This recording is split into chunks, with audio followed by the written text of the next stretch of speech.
Got 17 people out of 26. That's not bad. Let's see here.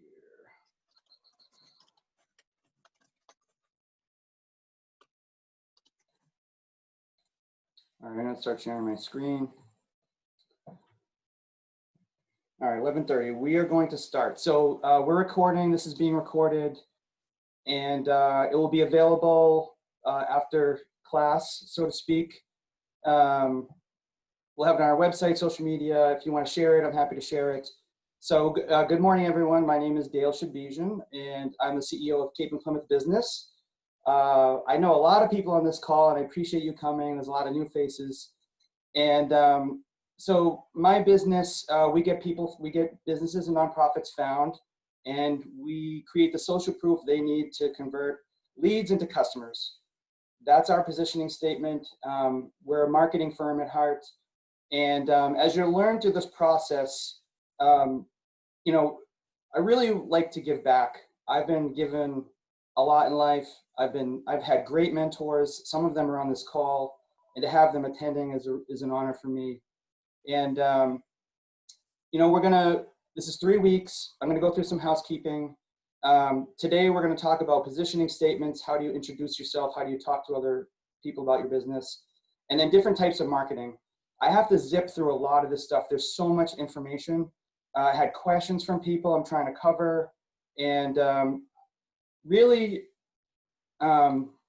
this is your class. We're gonna meet the next 3 Tuesdays, 11:30 to 1:30. I'm gonna plan for a 10-minute break, bio break, whatever you wanna call it, grab a snack. Video's optional, you don't have to turn it on.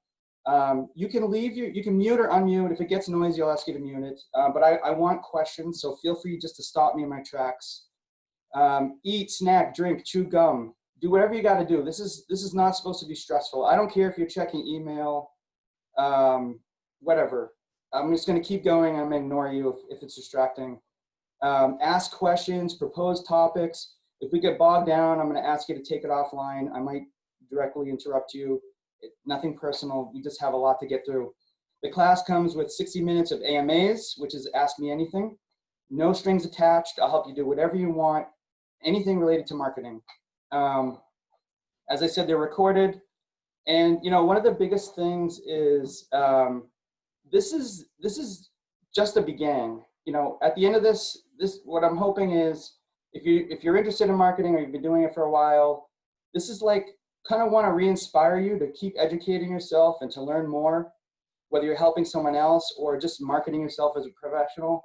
I think, you know, every aspect of our life, we are doing something that gives signals on how we want to be portrayed. So I think a lot of this content will spill over in a lot of parts of your life. And if you have something to add, positive experience or something, please feel free to interject.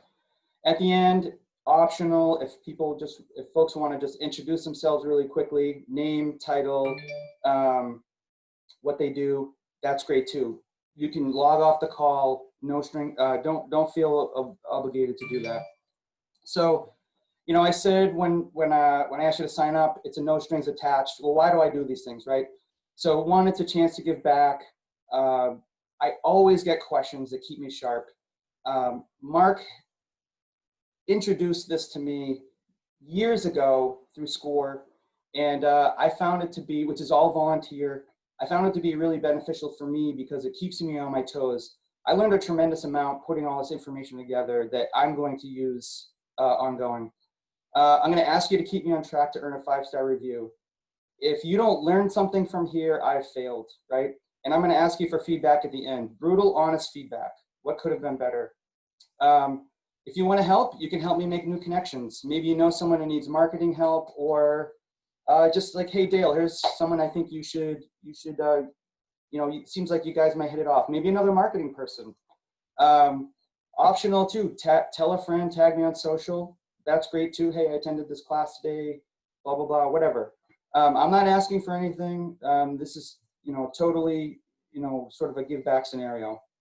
So with that said, I'm going to jump right in. And, you know, when we talk about marketing, I think we want people. So first of all, I've been doing this for 25 years. I've helped friends build businesses. I've built my own businesses, bought and sold businesses. I love marketing. And the first thing, and I've offered marketing as a business, and I find the first thing folks want to do is they want to jump right in. When can I start seeing leads? When can I start seeing action? And it's kind of like a, whoa, slow down. You really want to think about your strategy, your brand. Even if you're applying for a job, right? You have to think about who you are, where you're coming from, and what is that message that you want to send out to folks. It needs to be consistent. The human brain is wired for finding inconsistencies. So you really want to be clear and polished about that message that you're giving people, right? And I notice when folks introduce themselves, maybe they have multiple businesses or they don't know what to say, it kind of like fumbles on and on a little bit and people start to lose interest. So a positioning statement is a short but clear description of your target market and a compelling picture of how you want to be perceived, right? So I'm going to throw this into presentation mode. It's the most important first step in creating a marketing plan, which we'll get into in the next couple of weeks. Now, there are different philosophies around this, but essentially a positioning statement is said by a person about themselves or their company. It's not a mission statement. It's very closely aligned though, but it should be very similar to your mission statement. It should be serving a purpose of what you want to get out of that interaction. And for our purposes today, we're going to assume an elevator pitch is something that you might do when you're addressing an audience or you're introducing yourself to a group. It's not so much a one-on-one intro. So when we talk about communication, especially face-to-face, even though we're through the computer here, there are really three ways we're communicating with each other. The first is visual, okay? So you're seeing me, your brain is processing what it sees, my body language, my facial expressions. Do I look happy? Do I look sad? Am I nervous? Am I like, I don't want to be talking to this person? That's really important. Verbal.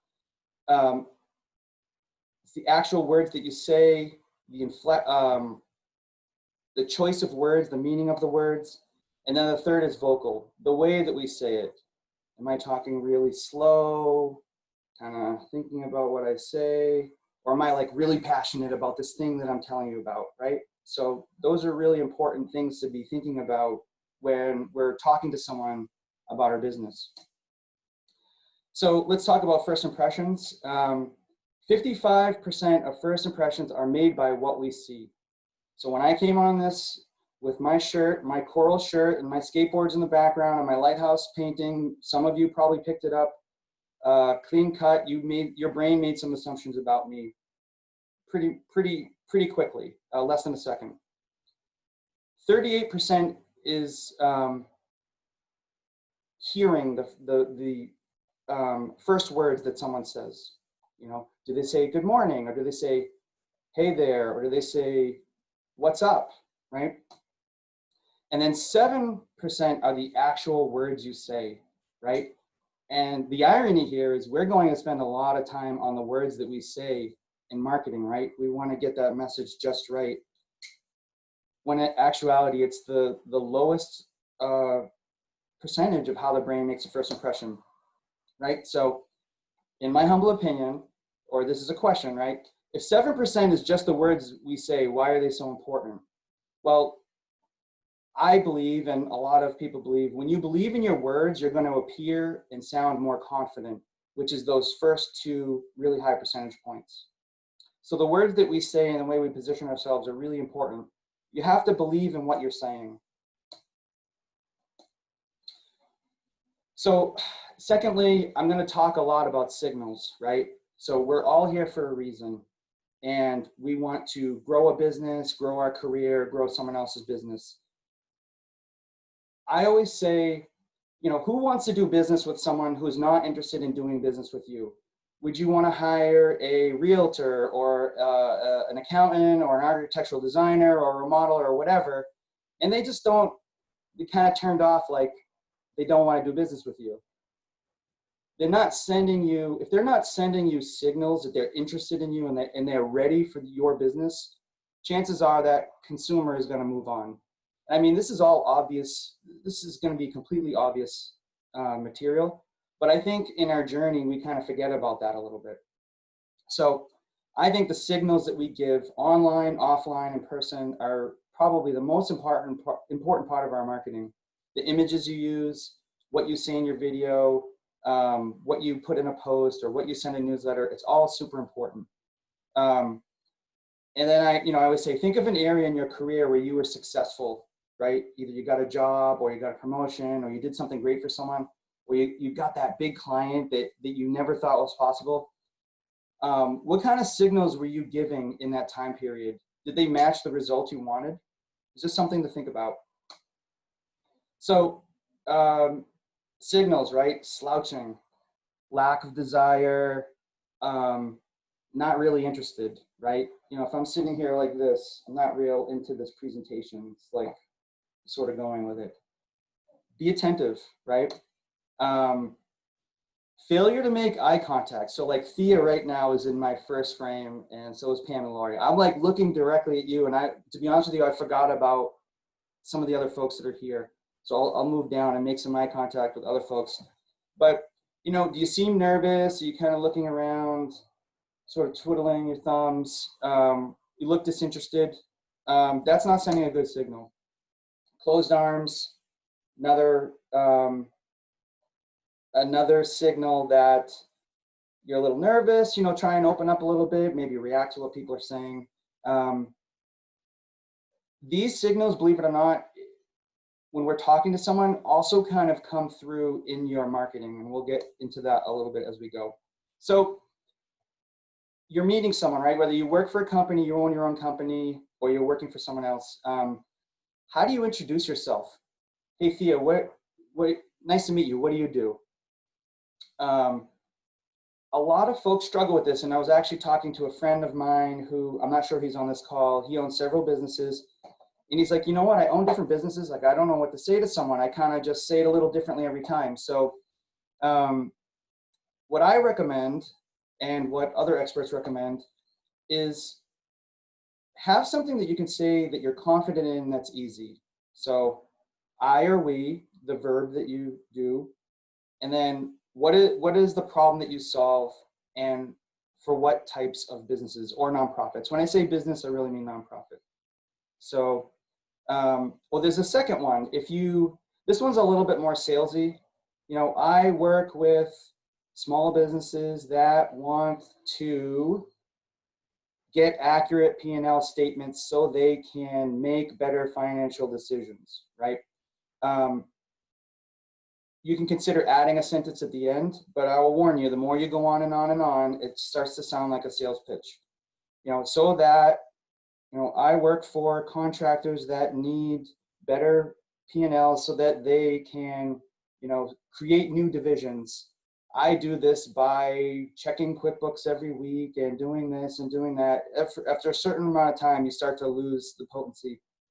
So, and this is really big for, if you're, I'm going to get into this. If you work for a company, it's really important that you also can introduce yourself, because as a staff member, you have a couple jobs. One is the job that you get paid to do, but you're also an ambassador for your brand, right? So if you work for a company, you should be able to articulate what it is that company does and how you fit into that company. That's so important.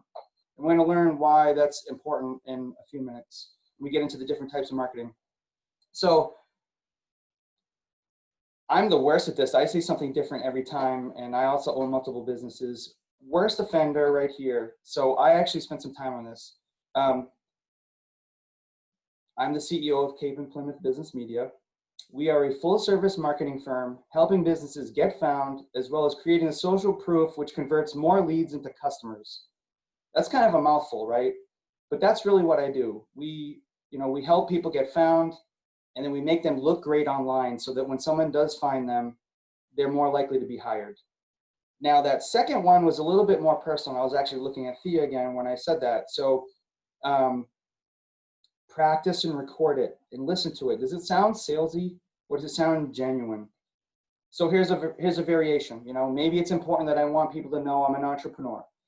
I'm a 25-year entrepreneur, marketing veteran, helping businesses get found, as well as creating social proof, which converts more leads into customers. Kind of sounds salesy. I would change that a little bit.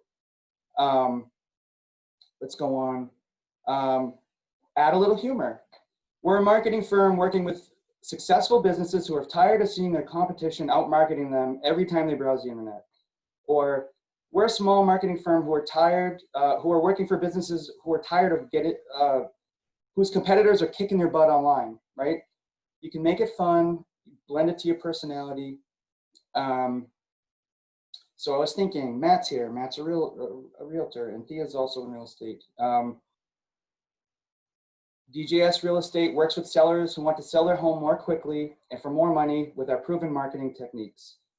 Now, again, it sounds like I'm reading it, but I think you can morph that into a little bit more of a conversation. And it's really hard. But when you're in your marketing, you know, and you're talking to someone, you have to try and blend those two. So I have some more examples here. This is a really specific one. I saw we have a couple insurance agencies who signed up today. If you're talking to a contractor, it might be something like, we help Massachusetts contractors who want to get out of the pool of paying premium workers' comp, right? Super simple, probably have that person's attention if they're in the pool, job's done. So last tips, and I know I'm breezing through this here. You have to make it your own, you have to practice, record, play it back. There are different schools of thought, and one of the things I failed to mention is these are my opinions and experience based on experiences and research. A hardcore marketer will tell you to be very assertive, to tell people exactly what you want. Salesy is fine, you're making a direct point. That's just not my style. That's not the way I found to be successful. I am definitely more laid back. I want people to feel curious about what I'm doing and not like, you know, I'm like this trying to bring them in. So if it feels salesy, it probably is. Practice. Here's a tip. You know, would you say your statement differently to another owner of a company versus a staff member versus a contractor versus someone else? You know, how do you position yourself to that person? Do you want to give them a little tidbit on how you can help them? Just something to think about. Last tip, ask your staff to create one. Make sure the whole company is on the same page. So, you know, your staff, like I said, they're out there meeting people. What do you do for work is a really common question. Make sure, you know, they can say with confidence how they fit into your organization and how your organization can help people. Any questions so far? Just feel free to unmute and stop me. So I've got some homework that I would ask you to do here. Think about your positioning statement, you know, who you are, what you do you solve, and who you do it for. And then look at anything client facing you have, contracts, social media, company photos, website, newsletter, social media. Does it support your mission or your positioning statement? Review it over and go to your website and say, when I come to this website, am I actually meeting this organization? Are they telling me, are they sending me the signals that they're ready to do business with me? So I would recommend you do that across the board. So we flew through that pretty quick. The next section is going to be a lot longer. If you want, we'll take a 5-minute break right now, or 10-minute break. And we will resume at, let's take a 5-minute break. So Mark's already on the phone. Anyone have any questions? Go ahead, Thea. You don't have to ask. Used to raising my hand in school still. It's not really a question, but just in all the talking about how you present yourself differently to people, I always find myself kind of doing like a, not like a once over, but just kind of noticing how people do approach you or do they lean in? Are they backing away as you're walking up? And it sort of makes me go back and forth with the way that I kind of talk about myself, or, I'm not saying it the right way, but like more friendly or more professional or more, joking around, just trying to read their personality kind of. Yeah, we call that, so Joe, I don't know if Joe's here, we call that kind of like being a chameleon, right? You want to Yeah. blend in with your environment. If you're, you know, you're going to an award ceremony, you're probably a little bit more professional than if you're in a friend setting. And, what's interesting for me is I have neck issues. So after I'm talking to someone for about 10 minutes, my neck starts to cramp up and I have to kind of crack it a little bit. And then I start thinking, oh my God, they're going to think I'm so disinterested in what they're saying. I start getting paranoid, right? So, I think go back to just being confident and being interested in what folks are saying. Um, One thing that I have learned in networking, I don't do a lot of networking, but when someone wants to do like a one-to-one with me, I try to book it for 20 or 30 minutes. Okay. So if it's just not gelling, I don't have to Yep. fill up that whole hour with stuff. Yeah. Um, so yeah, I totally agree. Do you think that you look a little bit more turned, do you think your signs are more visible? I think especially if I'm intimidated by someone, yes, I'm like going down into my rabbit hole, like not knowing what to say, or probably looking like I don't know what I'm doing just because I'm intimidated, and if you like you're going to say the wrong thing or do the wrong thing or act the wrong way, that kind of a thing. If I feel someone's super friendly, I'm just a very friendly person. So if I feel someone's friendly and they like to joke around, like that's much easier for me to kind of, just roll with the punches and everything. Right. I think it goes back to, your own personality, and it can be hard to adapt to the situation. Um, maybe you need to say something a little differently that gives you confidence when you're talking to somebody. This, I guess you can have someone who's professional that's easy to talk to Yeah. versus someone who's just like, I'm not getting a good vibe here. This, Yeah. you know. So how do you handle the situations where you're not getting the vibe? You're a little intimidated. Um, Have you found a way to get through that? Because I'm guessing there are other people here that have. yeah, I guess I just get more serious and more straight to the point, because now I just, it's like that fight or flight kind of a thing. It's like now I just want to get the job done and go be comfortable somewhere. I can see that. Um, Yeah. I mean, I think those people too, they don't want to spend a lot of time with fluff. They don't want to, they want to just like get all the stuff done and get back to their day. Like I go into people's homes a lot, and especially I'm working with Matt and helping people get their houses ready for photos. Some people are so into it and it's like an hour and a half, 2 hours. Some people are like 30 minutes. They're like, okay, now, and you can kind of get the vibe of like, are you gonna leave my house soon? Or, so you try and like read into the situation a little bit. that's great advice. Anyone have anything else to contribute before we get going here? Questions, stories? Is there anyone who is there anyone here who has a positioning statement that they want to share right now, or they don't just have a question about? What do you say? What do you say, Thea, when you introduce yourself? I'll put you on the spot because I know you're.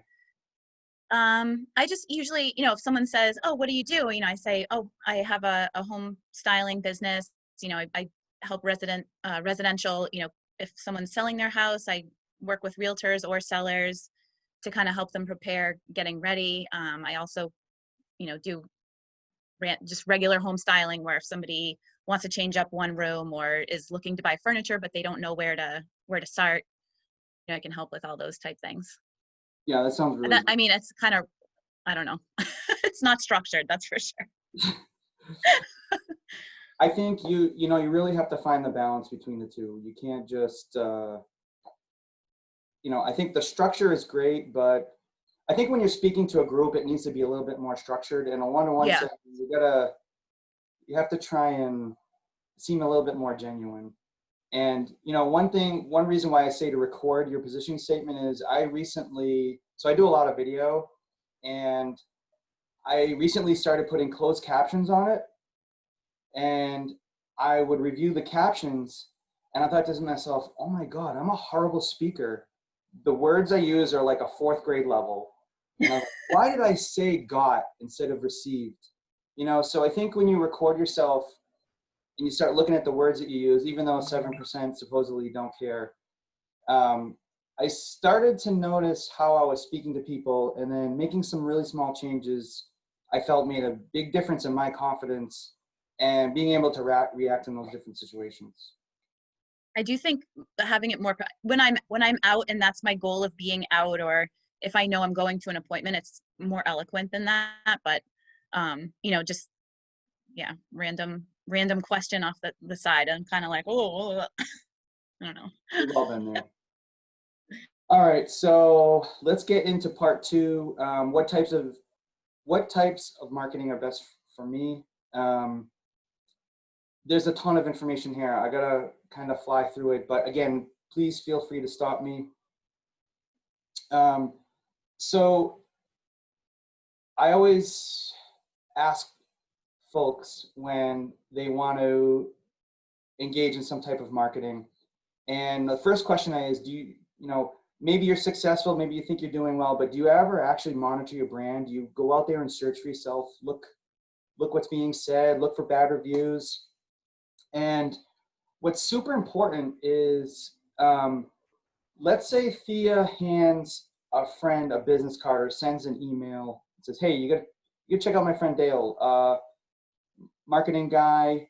You guys should just talk and see, I know your sales are down or whatever, you get hit by COVID, you should see how we can help. Great.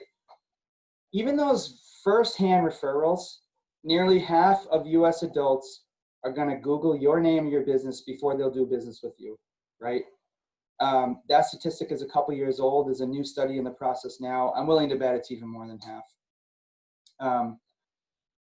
45% of people found something in an online search that made them decide not to do business with them. If that doesn't blow your mind, that's actually kind of scary. 56% of people have found something that solidified their decision to do business with them, okay? And in the 45%, I can break that down into different categories. They found a company with a similar name, or a person with a similar name who had an arrest record, or they had some type of bad business experience, has nothing to do with you. Or they found I was going to use the word stupid. They found a Yelp review that may have come from someone who didn't even do business with you. Or, in one of my businesses, I had a 1-star review because they came when we were closed, and I couldn't remove it. But it just said closed. Now, and we'll get into reviews later, but that's not, imagine if that was my only review, had I not been working to harvest good reviews, that would have really hurt my business. And then on the flip side, the 56% that found something, they found or heard about you in some of the areas we're going to talk about here that you can control, you can have a positive impact over. So in your marketing career or your business or even your professional career, right? Let's look at the bottom of this pyramid. Not found. That's every new business, right? You start with nothing. You get your name out there, you start meeting people, you start to do some activities, people start hearing about you, and people start finding out about your business. That's good. That's a good first step. The third step is, maybe you're an expert. You've had some success in your career and you've already got some credibility. That's great. That's the next level of your business. People are finding you. They heard about your new business and they already see you as an expert. That's a great place to be. But what happens if we don't make it to the top, right? And I feel like I reference this one friend, Joe, periodically, who's my longtime friend, but Joe is also, and his team they're marketing masters. But every once in a while, I'll see him say something like, I'm tired of people hiring this other company and then coming to me to fix it, right? So what happened? They knew this company did this. They knew they were experts, right? Because they came to him to fix it. But what happened at that critical moment in time, for some reason, and this happens to all of us, they weren't top of mind, right? You need to be on top of mind always, always, always, always. And you need to be viewed as an expert. That is where we need to be in marketing, always. And I think we take it for granted. You know, I've been doing this forever, but even I still get questions like, oh, I hired someone to build this website. Man, I'm stuck. Or, you know, I started doing this thing and it just didn't turn out the way I wanted. Or I'm getting bad comments like, can you help me with this? It happens, right? Top of mind, and you got to demonstrate your expertise. And, you know, just in case you think someone viewed you as an expert a year or two ago, it doesn't mean they still view you as an expert now. And the reason is it's really easy for our competitors to take our information and use it, right? That's happened to all of us. So I have this phrase that I use. When your competition steals an idea from you, they can only be as good as you were 6 months ago, right? They can never be as good as you if you're always driving. And that's really important to remember. So how do we get viewed as being an expert, right? Lots of ways. You can, you know, get awards, get recognition, people can refer you. That's great, right? But really, the best way to be viewed as an expert, you know, besides helping your customers and doing a great job, which we'll talk about, we're talking about straight up marketing, is creating original, thought-provoking content, right? And that can be hard. We've got a million things going on, right? So I believe, and I'll submit to you, it's your entire organization's job to be looking for good content. So I have a client that's a really well-known hotel on Cape Cod. They've got all kinds of things going on, weddings, business functions, groups come there for their annual events. And I had to constantly say, what's happening? What can I help with? They're so busy focusing on what's happening. They're not getting this information out. If folks knew like the types of events that we're having there, they would say, oh, we should do our company retreat here, or this should happen.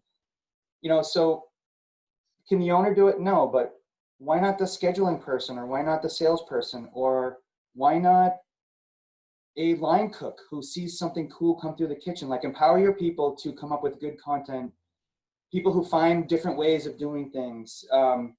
Get those people to contribute. Put it on their calendar. Once a week, they have to submit an idea. There's lots of ways. You shouldn't be the only one thinking of these things. And we're going to dive into good content a little bit more next week, but start empowering people to think about, you know, what do you do in your job that makes our company an expert, or something a little bit different that could set us apart. So let's look at the definition of marketing. So it's the action or business of promoting or selling a product or services, including research and advertising, right? And there's lots of different types of marketing. I tried to boil them down best I could, and we're going to go through them one by one here. Word of mouth, social media, direct mail, newsletters, getting found in Google, content marketing, which I'm secretly doing right now. Paid ads, retargeting is a big one if you've heard that before. And then text marketing is another really big area of marketing. I'm not sure it will apply to a lot of folks on this list. It could, but when we learn a little bit more about it, you can make that decision. So we all know what word of mouth is, right? Word of mouth relies on your customers, your staff, or your network, right? Spreading information about your business for you.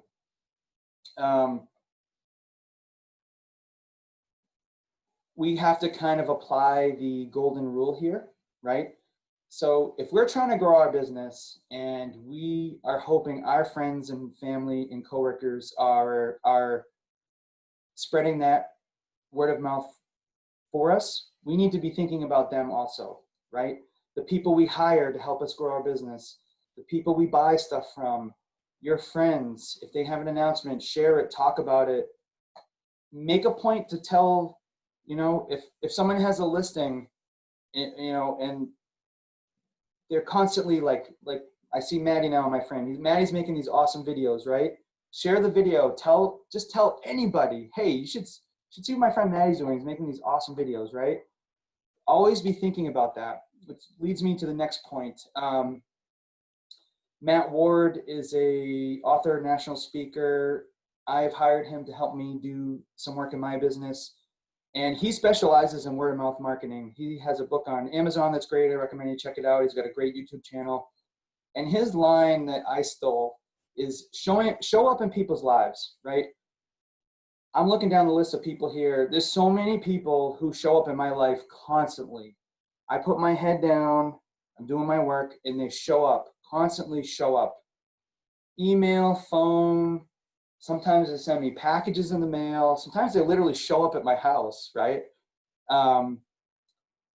That's what we need to be thinking about for other people, right? So not just be thinking about helping them, having them help us, but we need to be thinking about them too. And this is a decision you'll have to make. Don't be too afraid to share your competitors' information if they're saying the same thing you are. You know why? Because if two people are saying it might cost more money, but this is the right way to do a kitchen, it makes you look more relevant, right? At that point, it comes down to who's the better fit for this project.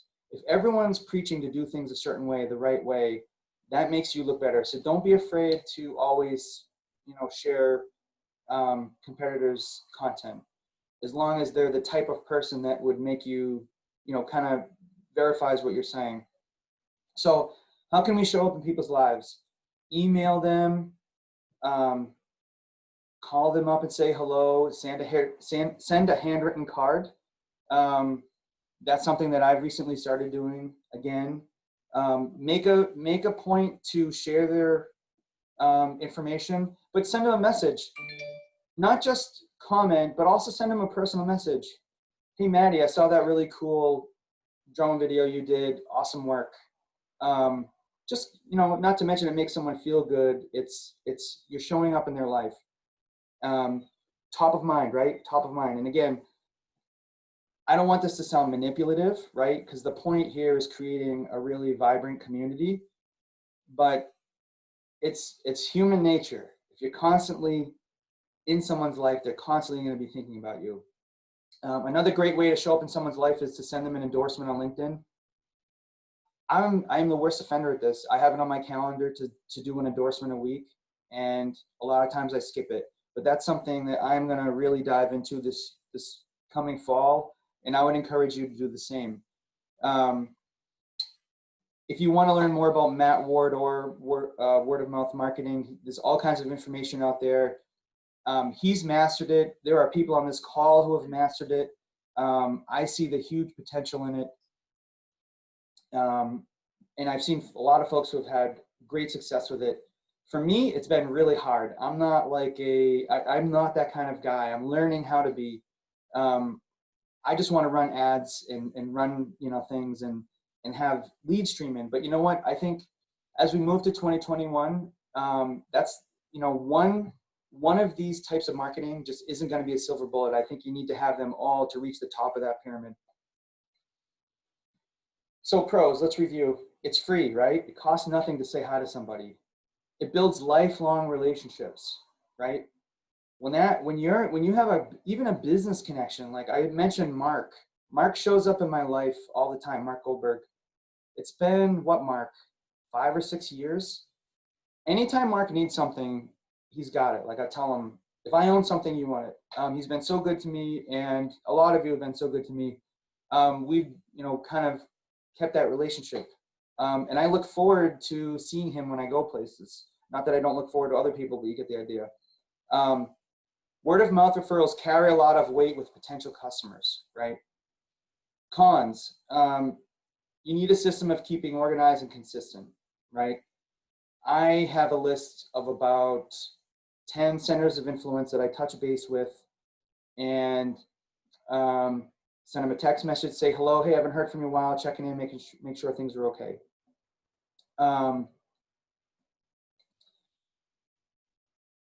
Word of mouth referrals carries a low signal strength, right? It's weighted heavily, but you don't get very far with it. That is a con. If you need to get information out there fast, this is not going to be your best way to do it. It's also difficult to scale, right? You can't know more than 10 or 20 people really well. So that is a downside of it. It's more difficult to scale for organizations with volume or lower ticket price. So if you're selling a widget for $5, you need to reach a lot of people and sell a lot of widgets. You need to focus on word of mouth of people who can help you sell a lot of widgets, not someone who will just buy one widget. And again, I don't want this to sound manipulative. That's not what it's meant to be. This is just a fact of marketing. All right, let's move on. So social media really doesn't need any introduction. I think social media is one of the best channels for showing up in people's lives. It's a little bit more scalable. It's less weighted in the fact that if you comment or like or share someone's information, it's not the same as sending a text message or sending a card, but it carries something and it's easier to do. And it's a way for you to be consistent with staying in people's lives. Something that we'll cover in depth is your business should be, as a brand, should also be showing up in people's lives. So if I have a hotel and there is a great restaurant / bar down the street that's busy, you should be showing up and promoting them too, because guess what? Those folks, they're going to need a place to stay some year, right? Or sometime. Again, I'm on Cape Cod, so a lot of things are seasonal for me. Realtors do this, right? You network with mortgage folks and home inspectors and other people. Show up in their lives as a business, not just as your personal self.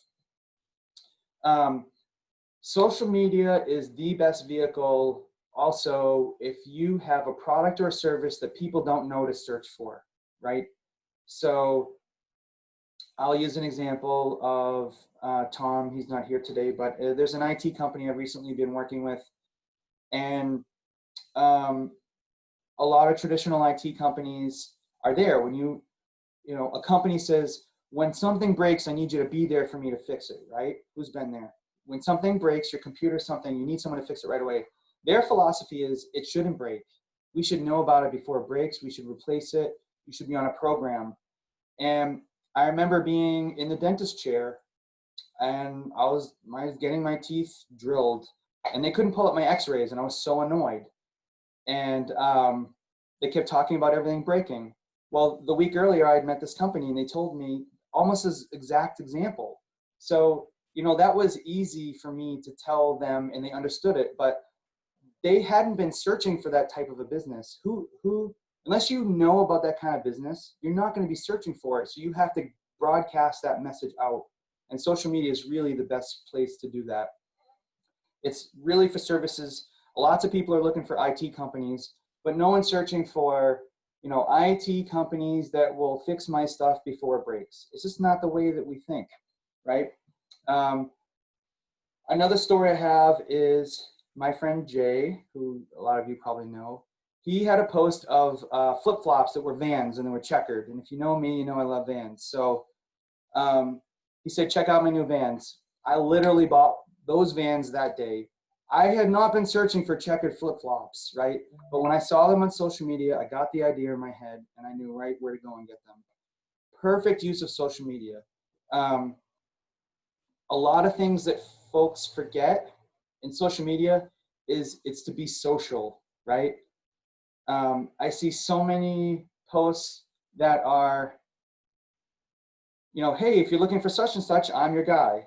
That's great, but you're really gonna get the most, and again, I don't wanna sound manipulative, but you're really gonna get the most, the best relationships when you're mingling with other people, mingling with other businesses, right? Don't be afraid to, if a restaurant posts something or someone lists a house, don't be afraid to compliment them, tell them what you like about it. Share ideas with them, tell their story to other people. And when you're doing your own social media, do the same thing. Take people behind the scenes. Don't show them the polished end product.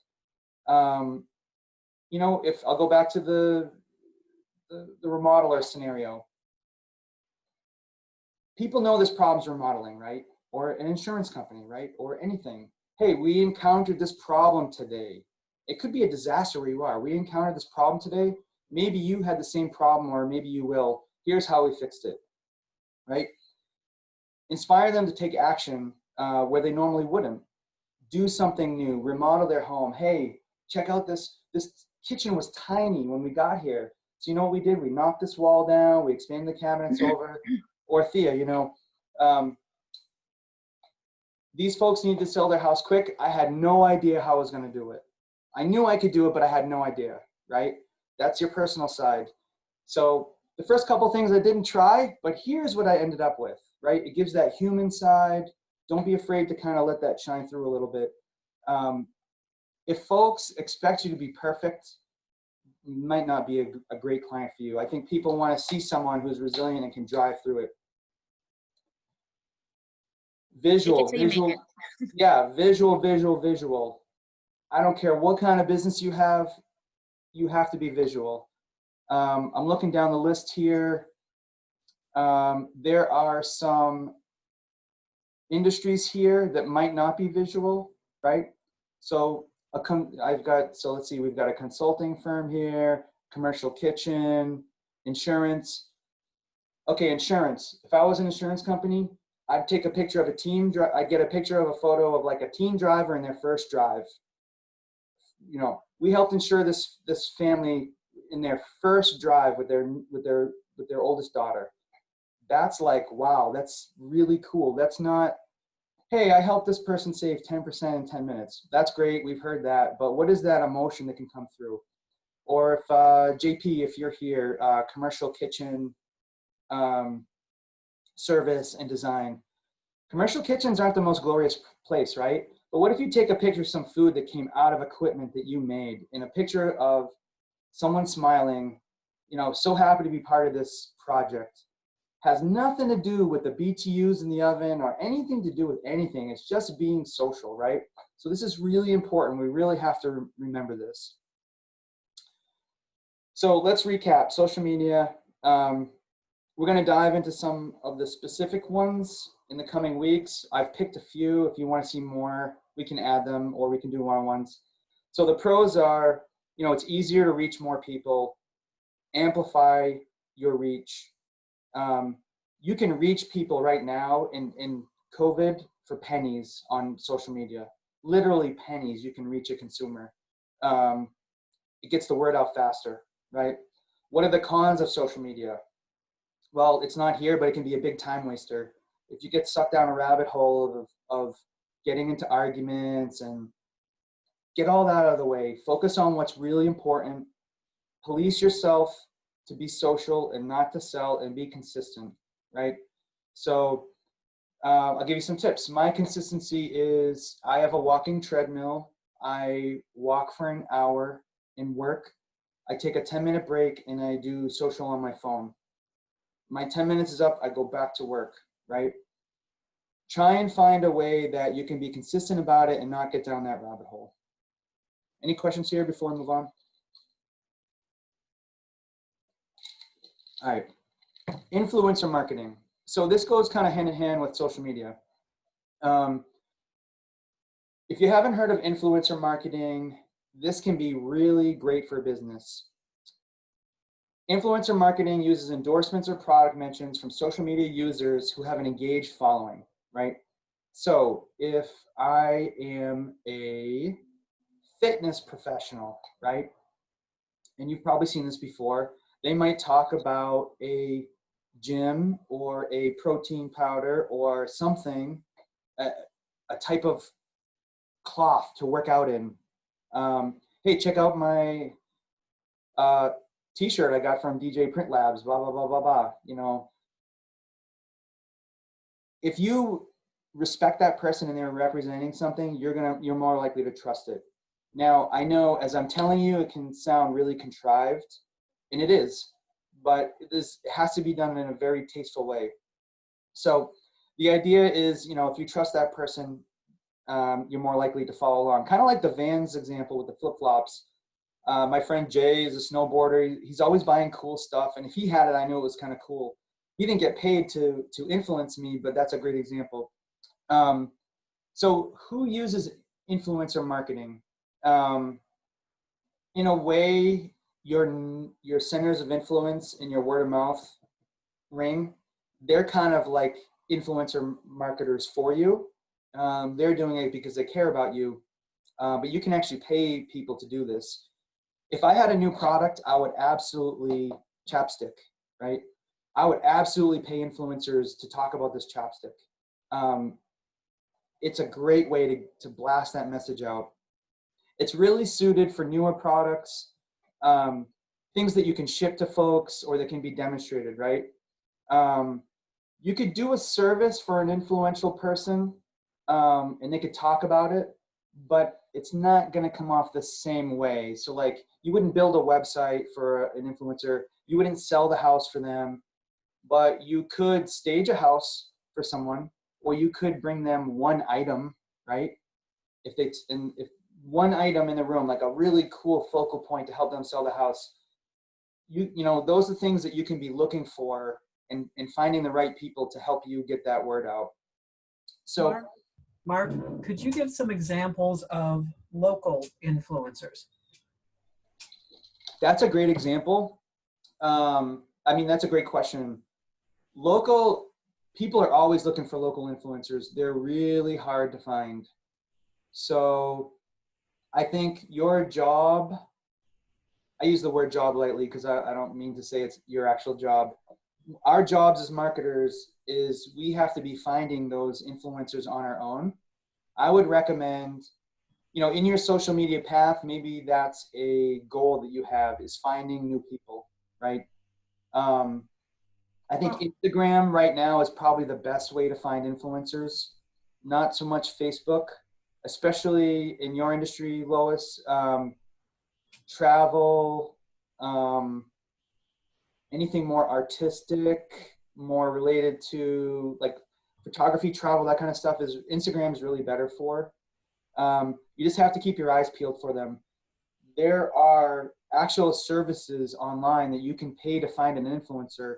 So for, you know, a couple $100, you can find someone on TikTok, which we'll talk about later, or Snapchat or Instagram, who have 100,000 followers that will talk about your product. And so I think in terms of local, you've got one right here, right? So we're reaching about 20,000 local business professionals a month. Mm-hmm. You've done a lot for me. You've been a great help to our community. I'll help you. You just tell me what you want and I'll help you. So, you know, finding those people is really a manual process. Okay. If you're a cabinet company that sells materials across the country, right?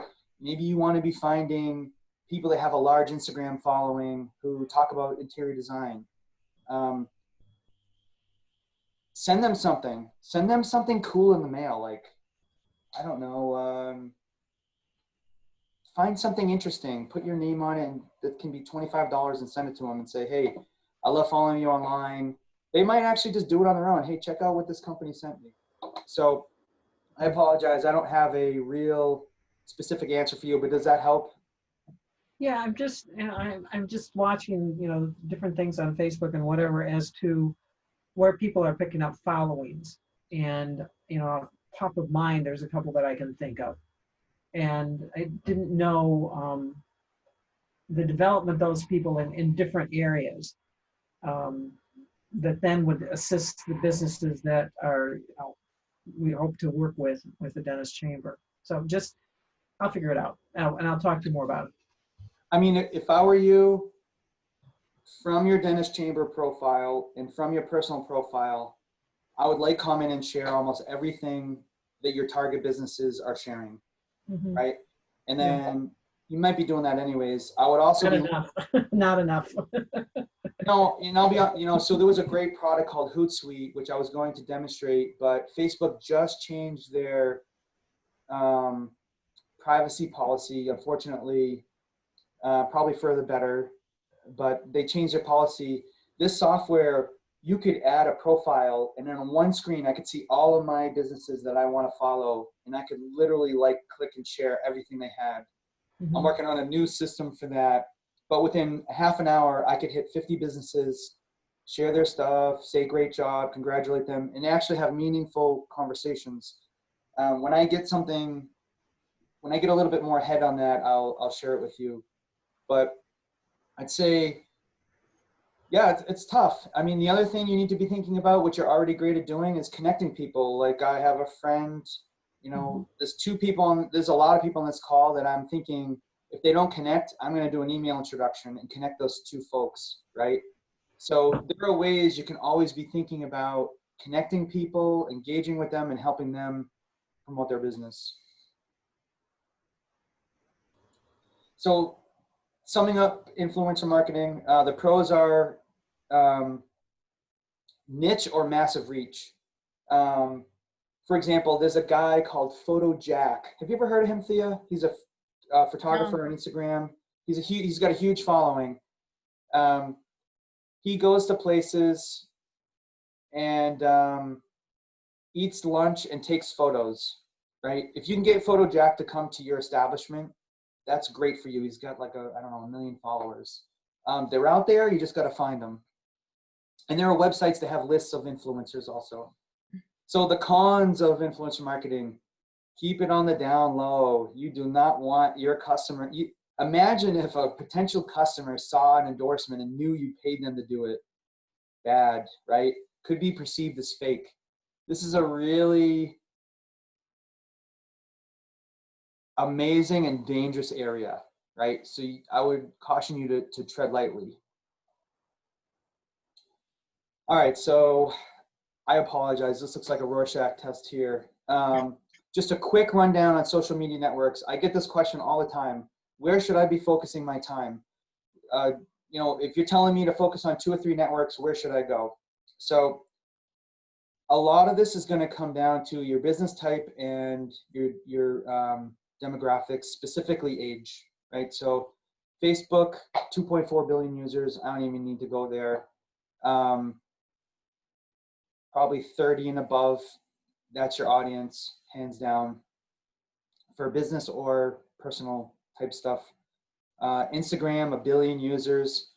If you have a really visual rich product, Instagram, especially for 30, 35 and under, right? LinkedIn is great, 310 million users. It's the largest professional network. I feel like there's a lot of spam there. It's just kind of like connect. I've got like 6,000 connections. I probably know 1,000 of them. Lots and lots of people just pushing their business on you. But if you start to connect with certain people in your feed, you can start to find other people in your industry and learn from them. And I've developed some really great relationships on LinkedIn, not for business, but just to help me grow personally. Pinterest, this is kind of fading away. If you want to get found in Google, Pinterest is a must-have, sort of a must-have still at this point in the game. But if you haven't seen Pinterest, it's really for folks that have hobbies or interests. You can pin things and create these vision board type things. It's a pretty cool platform. You don't really use it for sales. You might make some connections there. If you have a really strong Pinterest profile and people are searching for you, that's a bonus in your court. Because again, remember, 46% of people are gonna, 50 odd percent of people are gonna find something. And if the more they find about you online, the more they're gonna be like, wow, this person's legit. They've got Facebook and they've got a Pinterest profile, et cetera, et cetera. Snapchat, I would just guess probably half of the folks on this call know what Snapchat is. probably less use it regularly. It's an app for teens. I personally use it because I want to see what's going on in my kids' lives, which makes it relevant, right? And I had someone ask me about Instagram also. Why should my business be on Instagram? I'm only on it because my kids are on it. And I'm like, it doesn't matter, you're on it, right? If you're on it, that means I need to be on it. Same thing for Snapchat. If you haven't used it, you should download it and check it out. You can add your phone contacts. You should at least know about it. And if you have kids that have phones yet, they're gonna be on Snapchat, and believe me, you're gonna want to see what they're doing there. The average kid spends about 30 minutes a day on it. And I'll give you a spoiler, right? I call it a veteran tip. Don't think about your target customer, right? You want to think about your target customer, but think about the person who does the research and helps your customer make decisions, right? So let's just say wild and crazy. I have a seasonal bakery, right? Who comes to the register and pays? Someone who's probably 25 and older, right? But their kids are on Snapchat. And if I show their kid a chocolate milk and a chocolate chip muffin, it's like, boom. The kid's like, hey, mom and dad, can we go to Wolfie's and get breakfast while we're on Cape Cod, right? So think about that. Just because your business isn't catering to teens or catering to millennials, you want to be where they are, because if you work with CEOs of companies or owners of companies, right? But they've got a millennial in the office who's doing the research, who's the technical person, right? They know more about that kind of stuff. They're going to be out there doing research. And if they're using Instagram or they're using Snapchat, or they're using other platforms, you need to be right there with them so they can turn that over to the person that is making the decision. So sorry about that tangent there. Let's go back. Twitter, 330 million users. Twitter's great really for entertainment, sports, politics, and marketing. I think I'm looking down the list here. I don't see a ton of businesses who might benefit from Twitter. If you're not familiar with it, you should go check it out. TikTok. So this is a really big one. A lot of people think that TikTok is going to change our world, right? And I remember, Thea, you may not realize this, you were one of the first people who introduced me to Facebook in like 2000. And you said, hey, have you ever used this thing? I've been spending more time here. And I remember that. I got your email when I was at EMC in 2000. I don't know if you realize, but that had a big impact on me. And I think TikTok is going to be similar. If you haven't seen TikTok, it's mostly amateur videos, people doing kind of funny things. Celebrity entertainment industries have really grasped onto it. You should download and check it out. If you're creative enough, you might see your business fitting into this. A lot of celebrities are on it. More adults are starting to go to it. I'm not saying this is going to change your business, but you should definitely check it out if you haven't yet. There's so much different content there, everything from funny to how to do little things. There's just so much content there that I find it amazing. Any questions on that before we dive into the next marketing type? All right, great. We do a time check here. We have another whole hour, so this is great. Local SEO. So SEO stands for search engine optimization, right? I call it getting found in Google. If you have a local business, you work with local customers, this is the absolute number one thing you can do to drive leads on a scalable level. So I'll give you a million statistics. We're going to have a class on local SEO and specifically how to work with your Google My Business listing. But people are searching, 80% of people, so 90% of internet experiences start with a search, number one. 80% of people are going to search for you online. It's super important if you have a local business to be here. I've got a screenshot from my old web design company, you know, website designer, Hyannis, Mass, or WordPress website design. This is local, right? This gives us a chance to compete with big companies. So if you're an insurance agent or a realtor, you can't compete with Zillow.com, Geico. They're going to clobber us in search.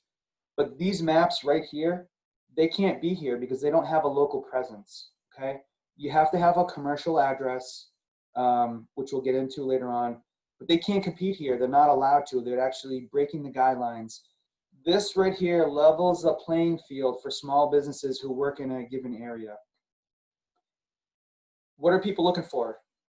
Insurance agencies near me, cabinet companies near me, architectural designers, equipment repair, flight schools.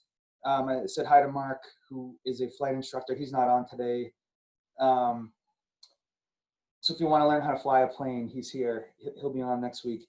34%. So a lot of people do near me searches, pizza places, lawyers, you name it. There are millions of searches in any given geography.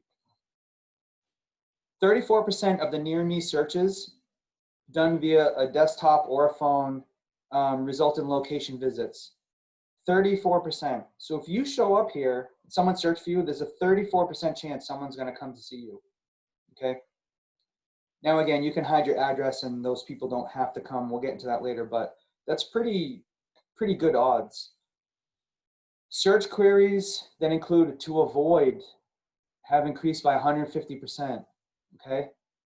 So again, someone hands my name out, there's a great chance they're going to say, Cape and Plymouth business, scam, are they worth it?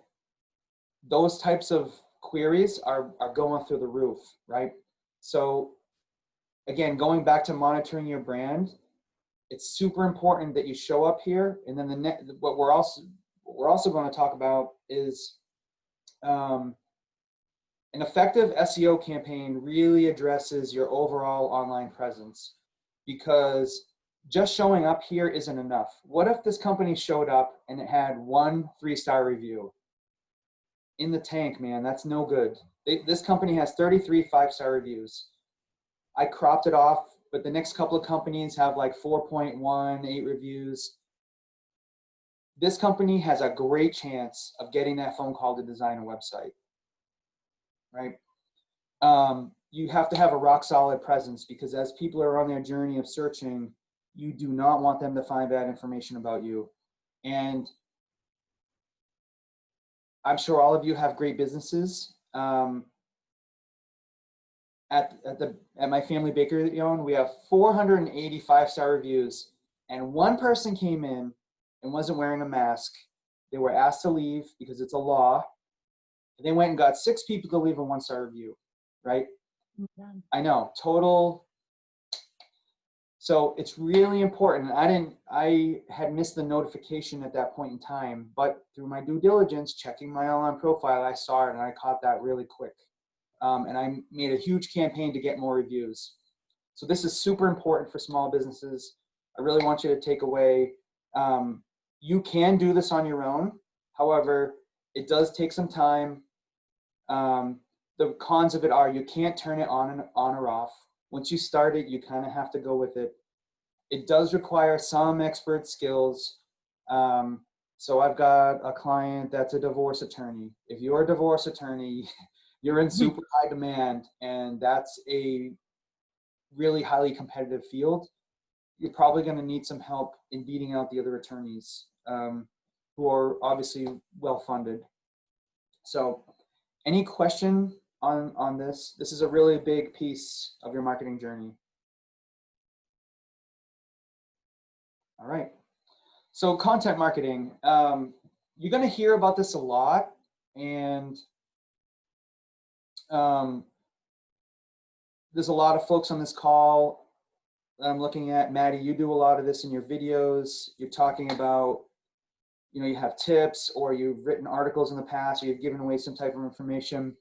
There's a variety of ways to do it, but essentially It's a strategic approach to distribute meaningful content, right? Sort of like what we're doing right here.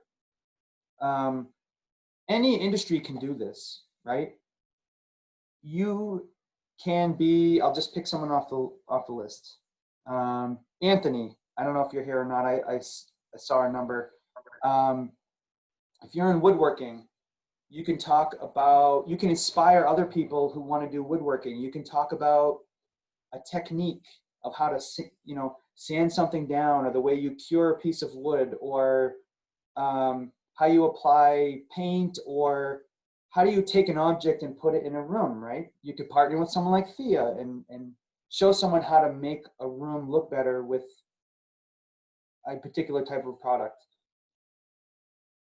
A lot of folks would say, why would I give that information away? That's what I do. Well, remember, you're not giving everything away, but you're giving people enough to kind of, it has to be thought-provoking. It can't just be something boring. It has to be something interesting, something no one else is talking about. That's how you're going to get people engaged in what you're doing. And a lot of times it's a specific niche, right? So I'm looking at Matt again. So maybe Maddie, who's a realtor, you want to find somebody who is relevant to your industry that you don't compete with. Maybe it's, you put out some content on how, mortgage people can, think about where your leads come from and develop some content that helps that particular industry, right? They're going to take attention to it. They're going to start to think, wow, this guy knows what he's talking about. And then you start to build that relationship, right? So I put review my goals here. I have no idea what that means. I wrote this a while ago. So ultimately, you want to drive a some type of action to your goal, right? My goals, okay, so I remember now. My goals right now are, I was inspired earlier this year by some of my friends, a lot of them are on this call, to kind of open up a little bit more, go out of my comfort zone. I don't really bring business into my personal life. If you know me, my personal life, I'm having enough fun that there's no room for business. But, I said to myself this year and through COVID, I can't go out and meet people. Like, I need a way to meet new people, right? If I want to expand my network, to expand my reputation, I need to find new people who can use the information I have. And I need to constantly keep in touch with, my old friends. So, my goal is to just create as much content as I can, discussions, anything I can get out there that someone can learn something from, to keep that top of mind. So, pros of content marketing, right? It's the best way to establish trust and to be viewed as an expert, okay? It can be related to your niche, right? But then also giving tips, right? So if you're a cabinet maker, how can you make a random homeowner's upcoming remodeling experience more stress-free, right? It's not always about you, it's about helping that person. Cons, it takes a lot of planning and a lot of time. You're either gonna need to be creative in thought, comfortable on camera, a decent writer, or you're gonna have to hire someone to help you with all three, right? And if you go back to the communication style, 55% is your visual, 30-ish% is how you sound, and 7% is the words. Don't worry about getting it right the first time. If you're creating some content out there that someone can use, all that matters is that they've seen your face and they've seen you to make an attempt at giving something constructive. I do poll discussions. I used to do them every week until the summer. I'd run a poll of business owners, and then I'd get 4 people on, we'd talk about it for 5 minutes. I swear, like, people would watch the first minute of it, but I got so many compliments. Hey, I can't believe, this is great stuff you're giving to the community. They're not even fully dialed in the message. All that they remembered is that I put out some content that was useful to somebody and didn't serve myself. Any questions on this before we keep going? All right. Actually, I have a question. Go for it.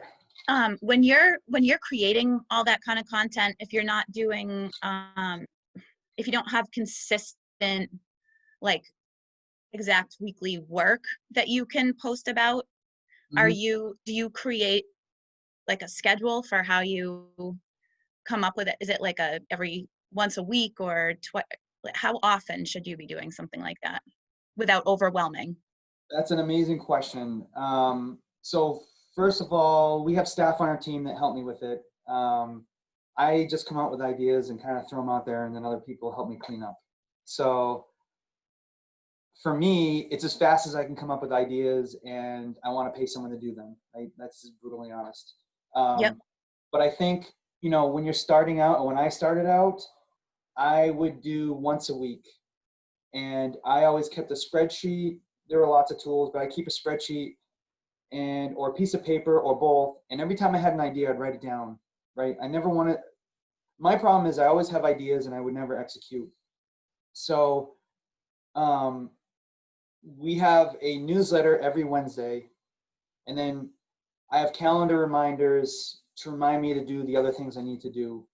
And again, I never really marketed myself. It just sort of came to me. But this year, learning, looking inward and what I wanted to do, I knew I had to do more.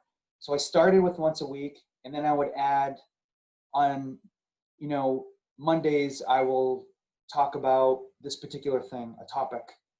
Or on Fridays, I will just spend 20 minutes on LinkedIn. So I think, again, not giving you an exact answer, I started with once a week. It was good for me.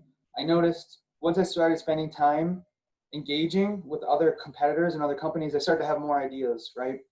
Mm-hmm. I would say you got to just do it. Just like Nike says, you got to just pick once a week and just do it.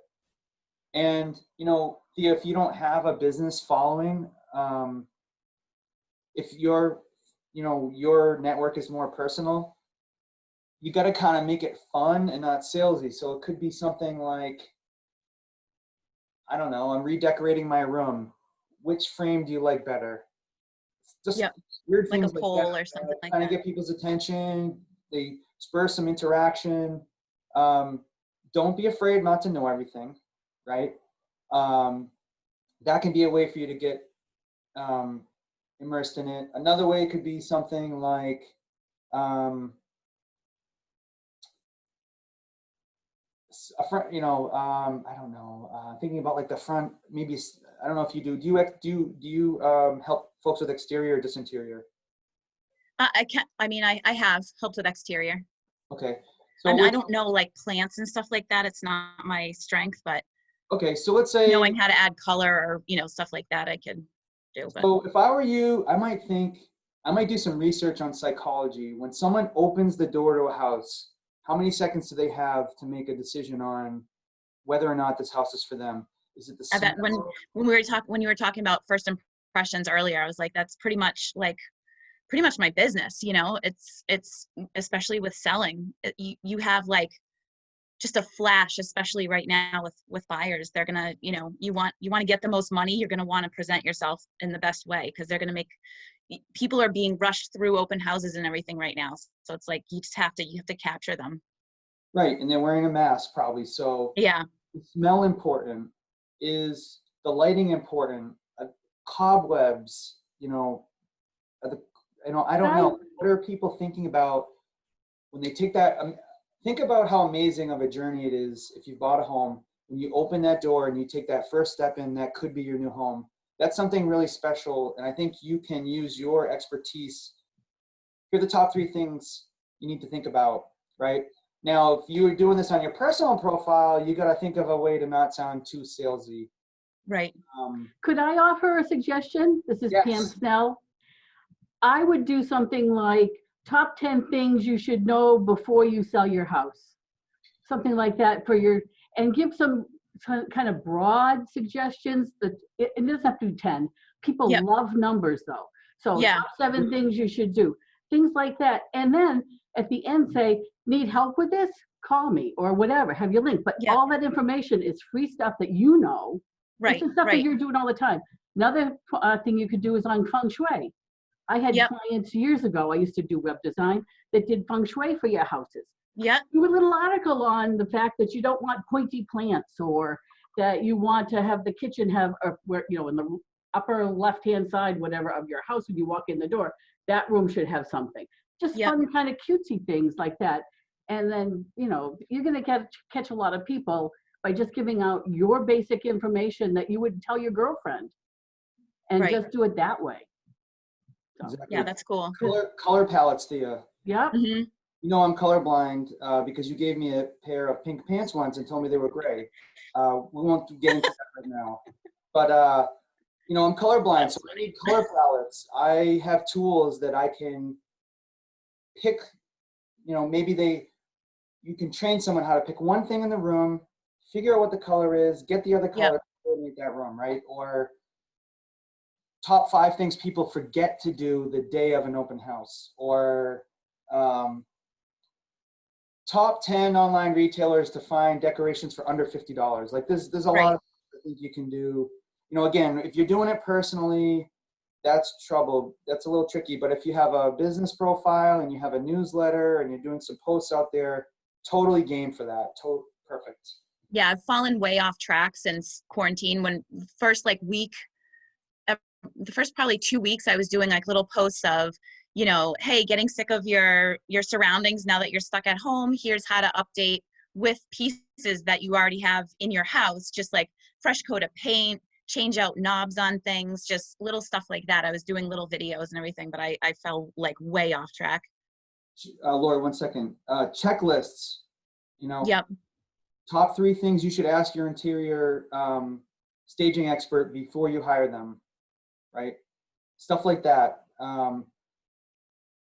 I think once you start getting into it, you'll get a good flow. Laura, you had a comment or a question? I did. I've seen a few people in different industries that will take a theme like the 10 top things that you need to know and make a series out of it.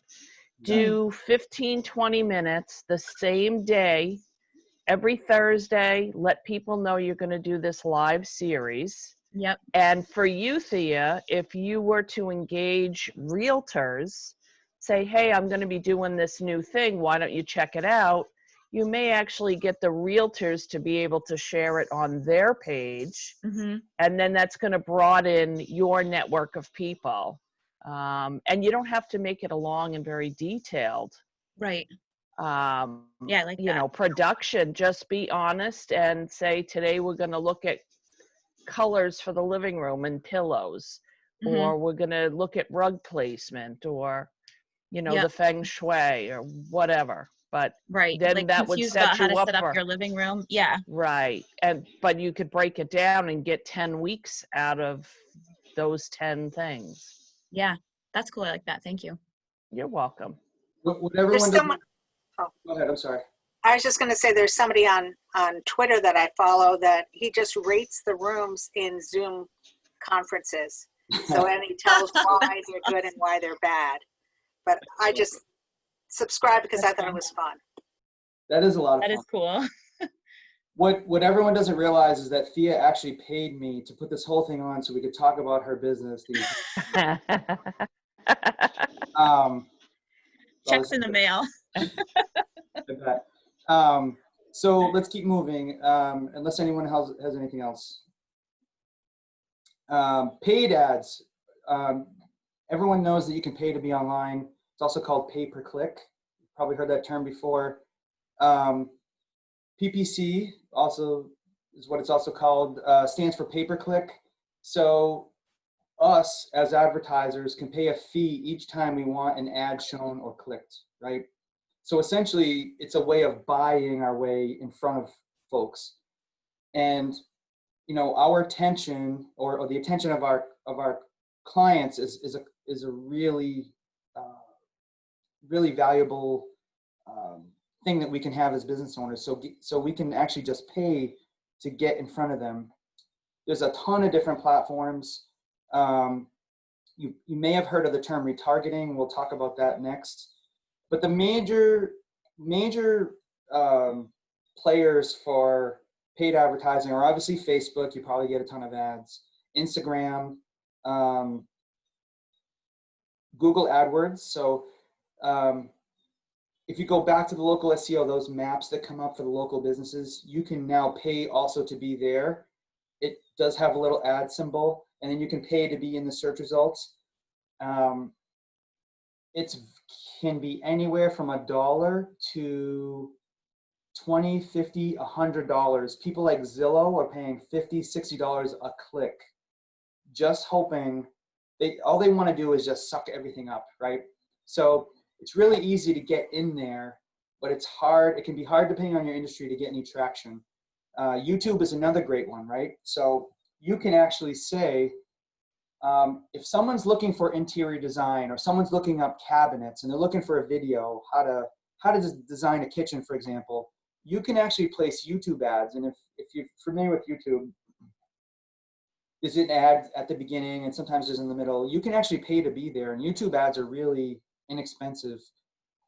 And you can create your content to match the type of content that folks are watching. So how amazing is it if you're, I'll go back, you're an accountant and someone's doing a search on how to read a P&L, right? Boom, perfect place for you to have a YouTube ad where you can explain the services that you do. You can get up and running very quickly. You just write a check, right? Or you input a credit card in 2020. The other pros to ads are it can be turned off, right?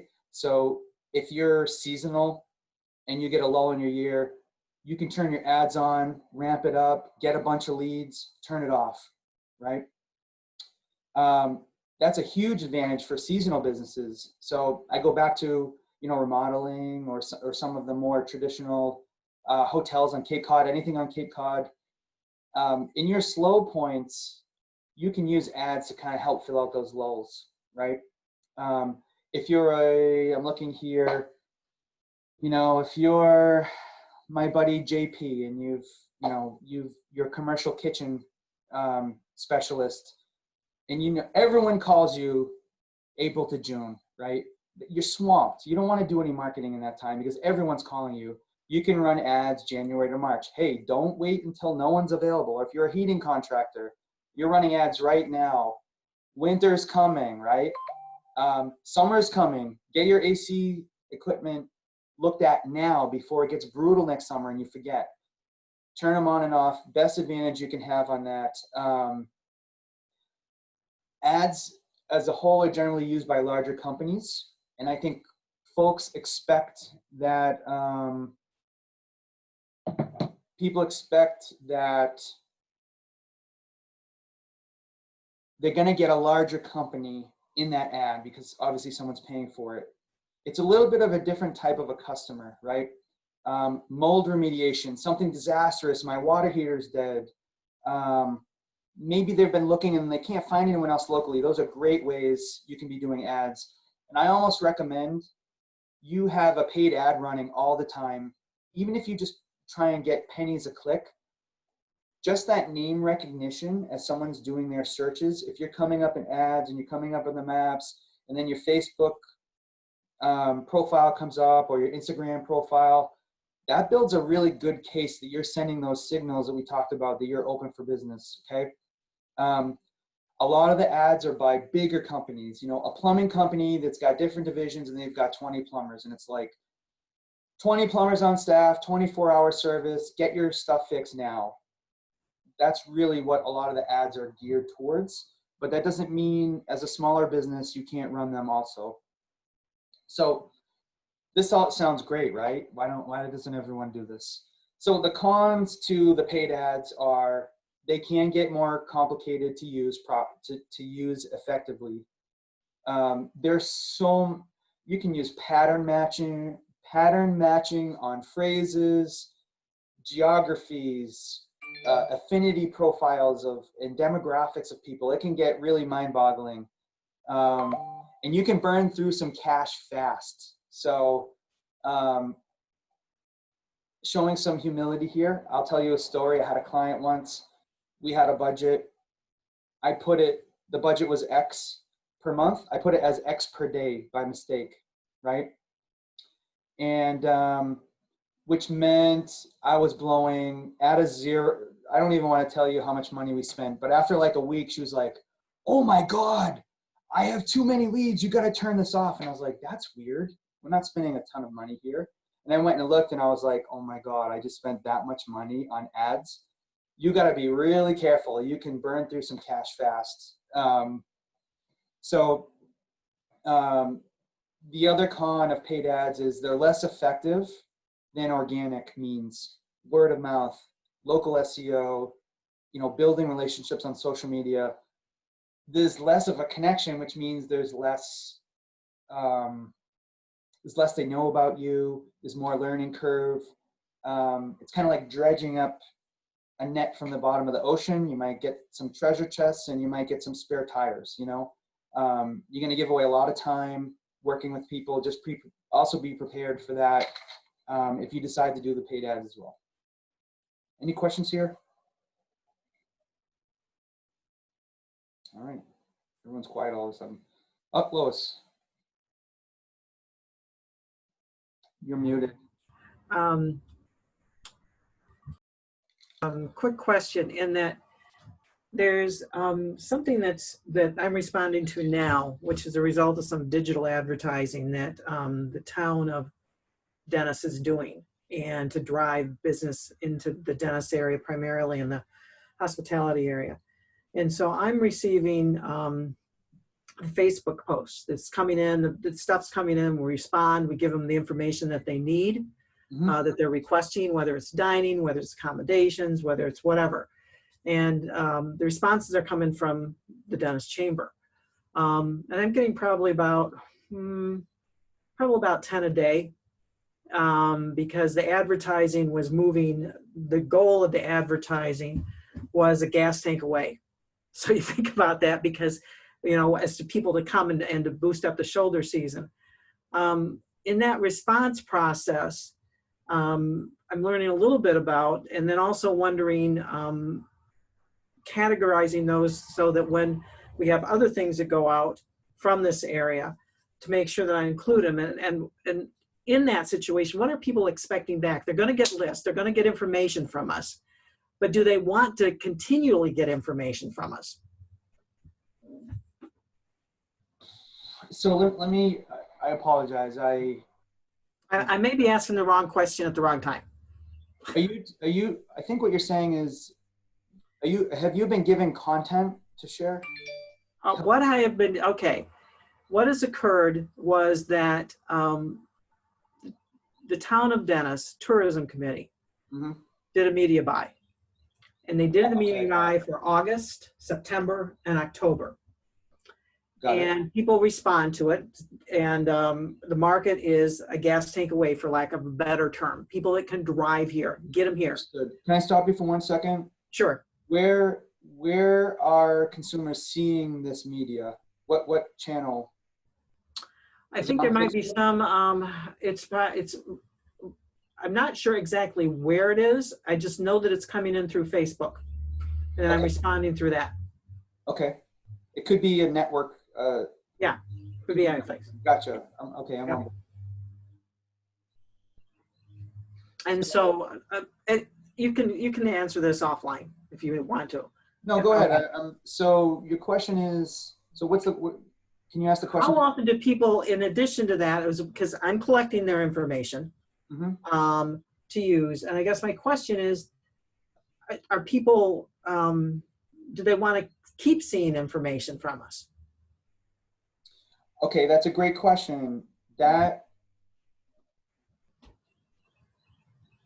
think you need to be more confident in your marketing. Okay. They've made a commitment to learning more about what you do. Yep. So I would be confident that I think in this situation, it's not a sales game. Like, are you sure you really want to come to Dennis? I mean, there are a lot of they want to come. They just want information on it. No, because I ask people that, like, are you sure you want to do social media? It's a lot of work. I'm going to ask you a ton of questions. I need your time. You need to be really committed before we talk about this. You don't want to do that in a situation. You want to give them, so you want to go back to your positioning statement. What is Dennis offering? Who are they offering it to? Right. What are you doing for them? and you want to take that message and break it up into different ways. So I would say you want to try, you can't track them down on social media. Your best way is to get a newsletter together, which we'll talk about a little further down. And I would recommend an automated series. I would do personally, I would do a video and say, Lois, I really am thankful you submitted your information to learn more about Dennis. I'm going to send you, a follow-up in a couple days. Here's some information that you can learn about. I'm going to follow up in a couple days and see if there's anything I can do. And then there's an automated process a couple days later. And I would make it very personal, like you're actually inviting that person to come to Dennis. Okay. And I would think about, who signed up for that and what are they looking for when they come here? And I'll make sure you're giving them everything they need to make a good decision to come here. Well, they tell us. They tell us, I want accommodations. I want restaurants. I want entertainment. I want whatever. Understood. But I think psychologically, so I'm a dad, I've got a wife and 3 kids, and I've got one weekend that no one has sports, right? And I'm coming to Dennis. So You spent some time on the phone to a guy on that. I know I need accommodations. But my kids need to have a good time, and I need to go to a place that I can have some drinks. And I need to come away thinking I made a really great decision coming to Dennis, because it was an amazing time that I won't forget. I think, rather than sending a list of hotels, you probably want to put some more emotion into it. Okay. That would be my. I just laughing because example you used, someone called into the office and I gave them the information. They spent like 10 minutes. I have 48 hours. This is a weekend that nothing else is happening with my family. What's the best thing? Yeah, I mean, put your consultant hat on. So what are you looking for out of Dennis? What do you guys like to do?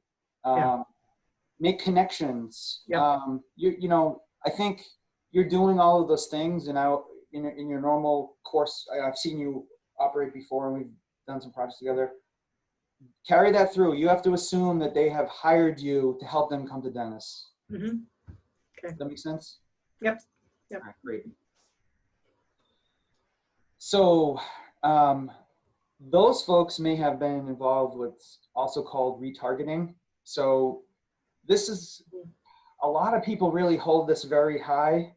I am mixed about it. I've seen mixed results. So retargeting is, and I stole this graphic, by the way. I'm not going to pretend to make this.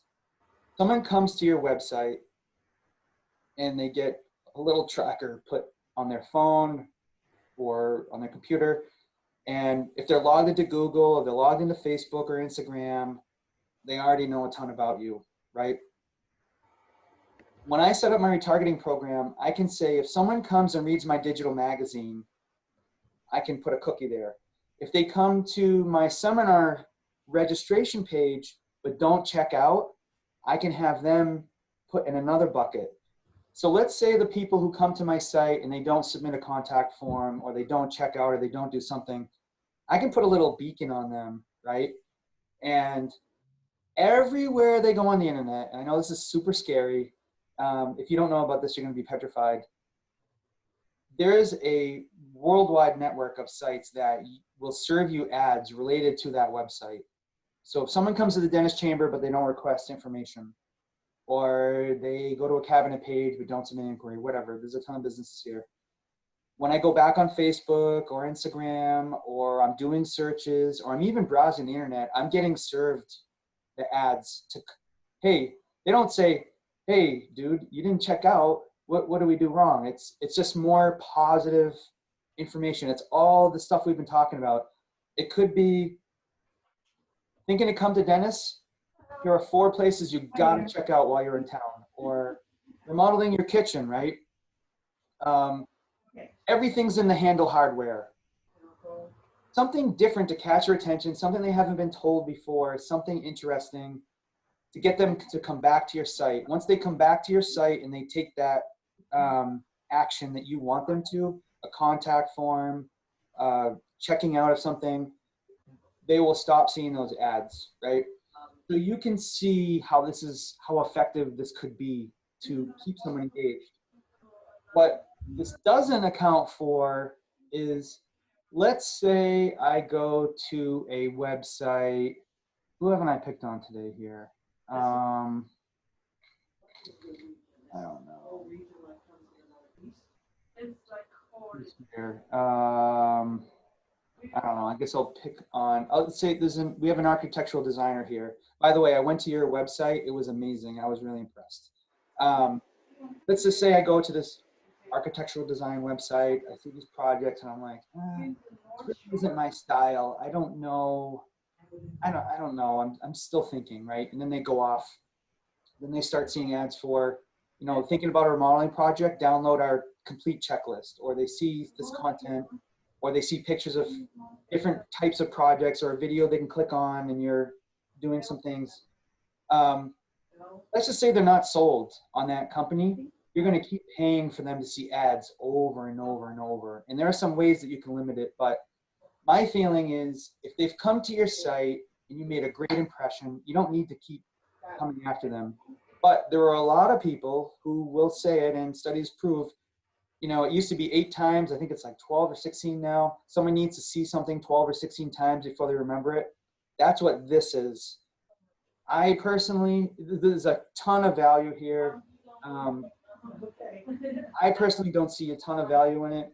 I use it for the digital magazine. If someone comes and reads a magazine, next issue comes out, I serve them ads saying the next issue is out. I'm assuming they want to come back and see more.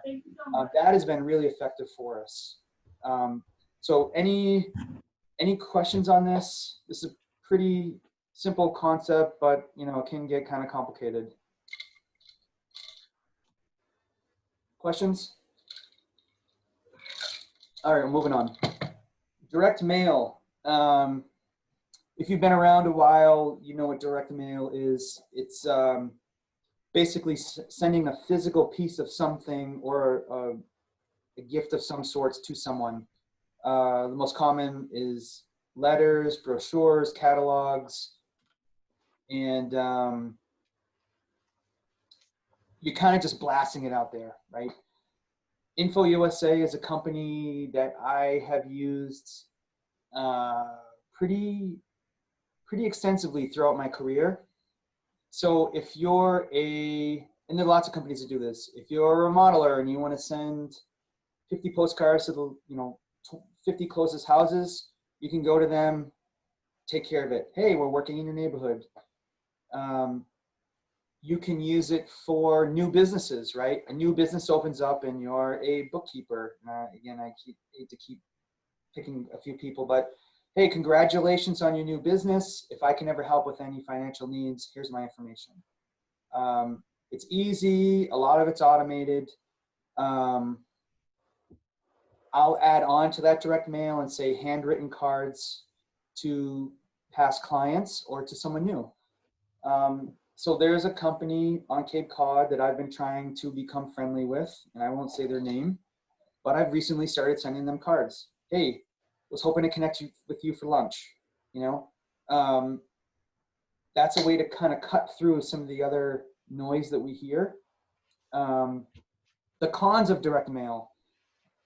It is considered old school. It was ignored for a long time, but I think you'll see some value, which you'll also see with newsletters, where it's getting to the point where if more people are on social and less people are getting mail all of a sudden becomes more relevant, right? Because you're not getting a ton of it anymore. It's hard to track. We don't know if they read it or not. We assume they do. They at least have to take it out of their mailbox, right? What they do with it is beyond that. I've been in previous companies that get a postcard in the mail and then I hear from them 2 or 3 years later, right?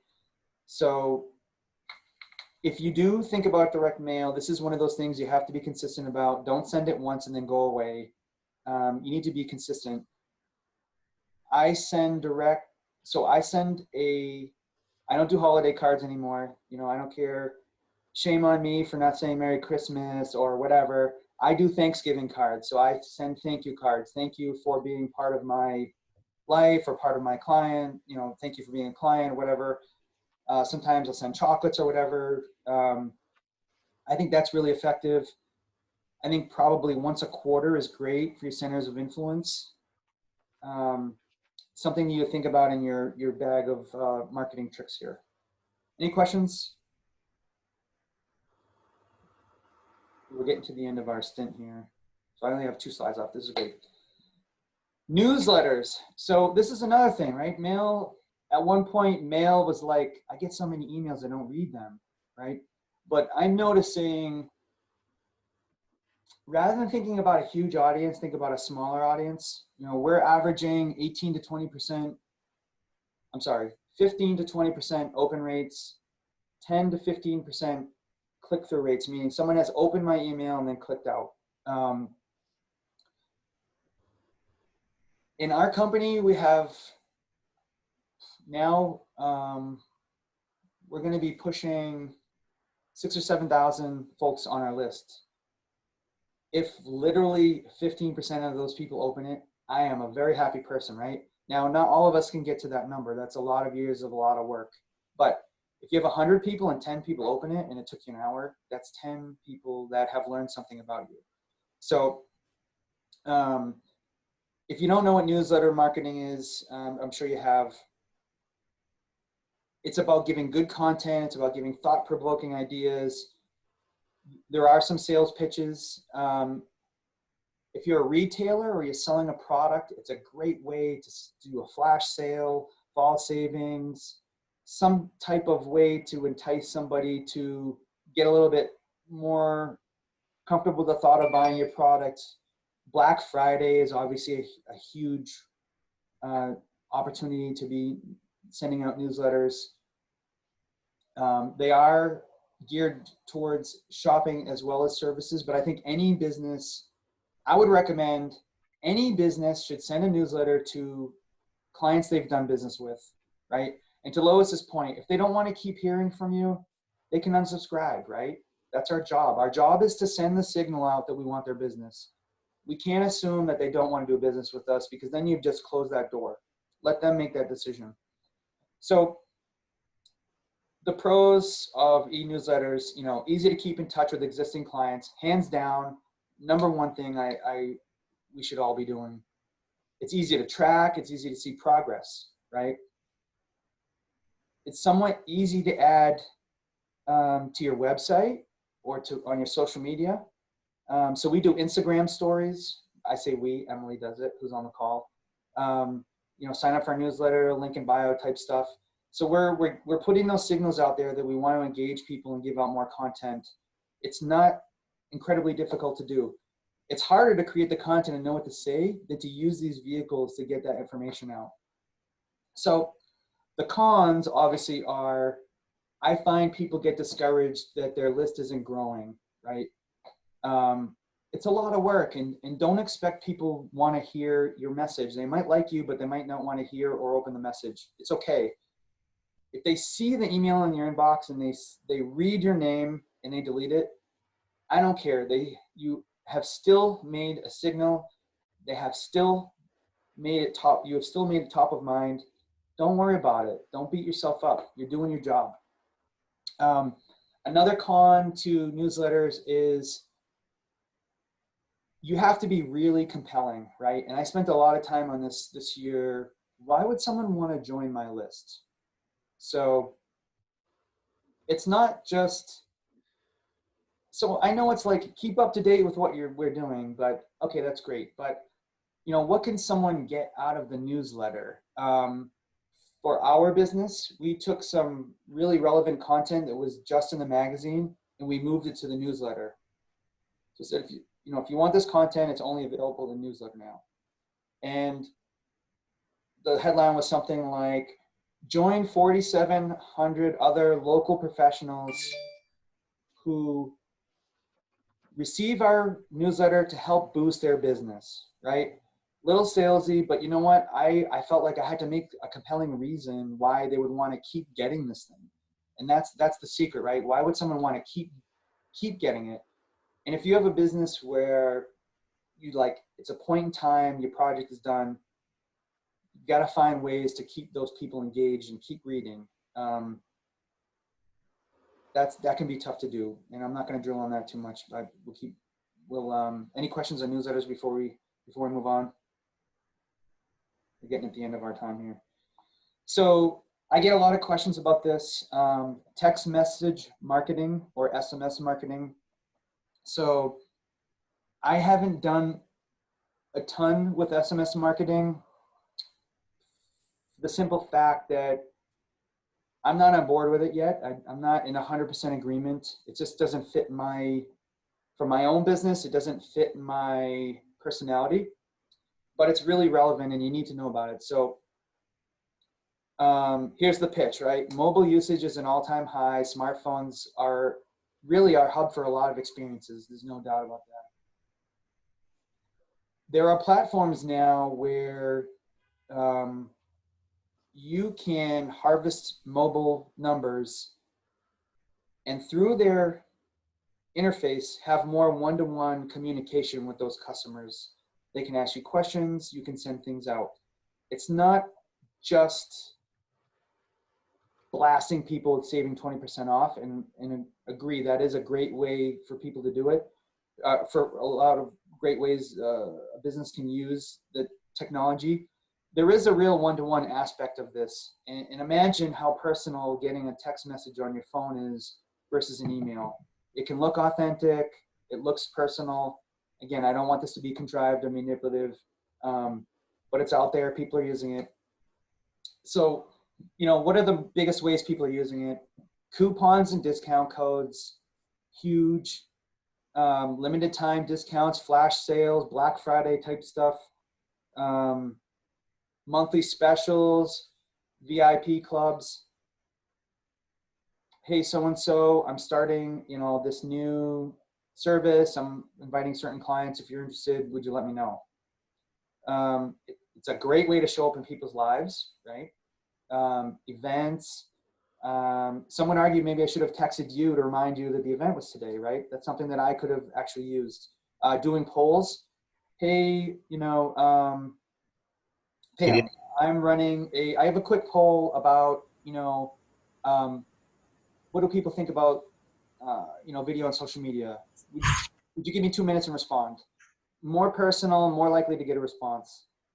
The cons are, it requires delicacy. I'm always really respectful of how people view the businesses I'm representing. It can be salesy and it can be pushy.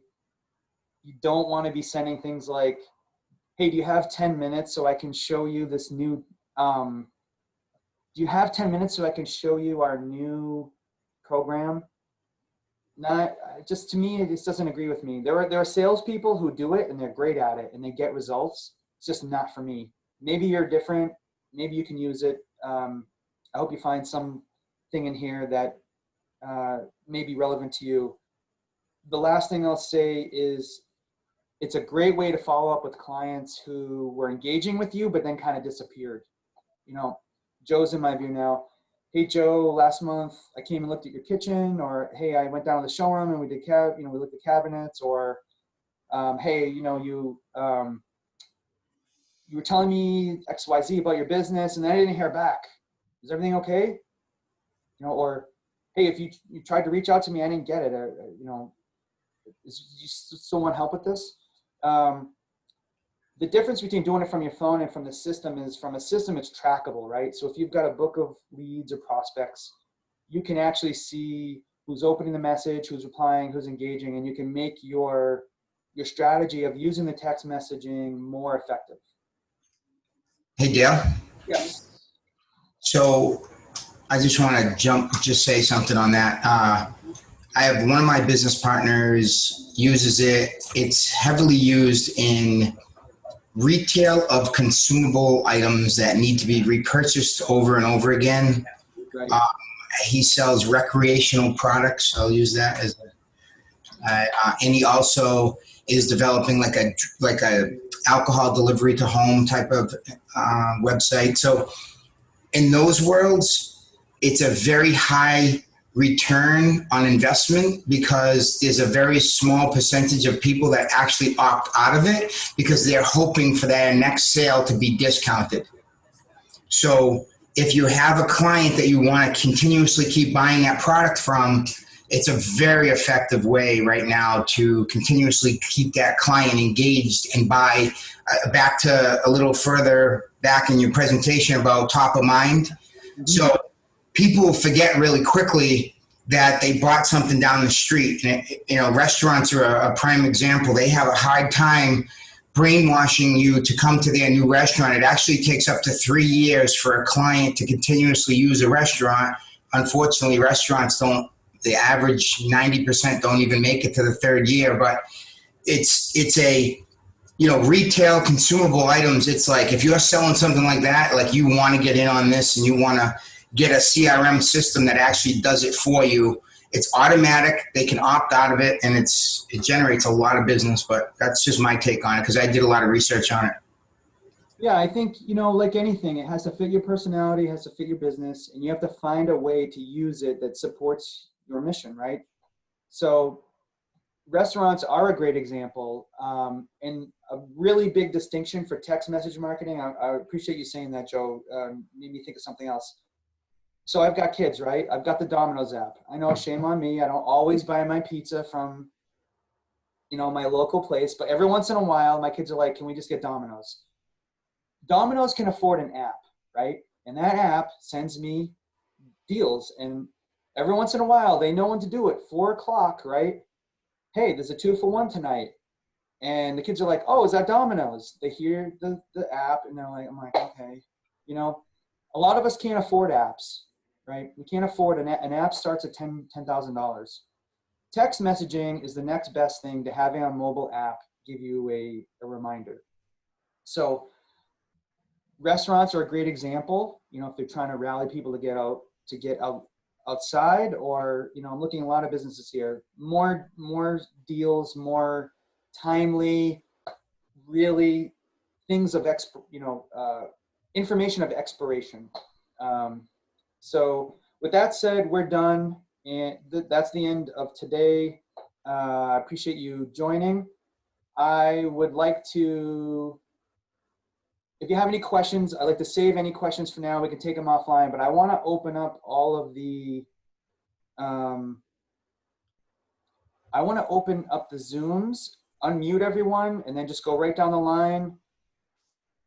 Introduce yourself, less than 1 minute, really quick, who you are, name, company, title, and in a couple of sentences, who you help and what you do. Everyone good with that? If you don't, you can hop off the call right now. I'll start. I'm Lois Andre. I'm with the Dennis Chamber of Commerce. What we do is we support businesses and promote businesses here in the town of Dennis. And we also work to make sure that those businesses get the resources that they need to be successful. You said that a couple times. All right, who's next? Volunteers? I'll go next. Great. My name's Lori Walsh.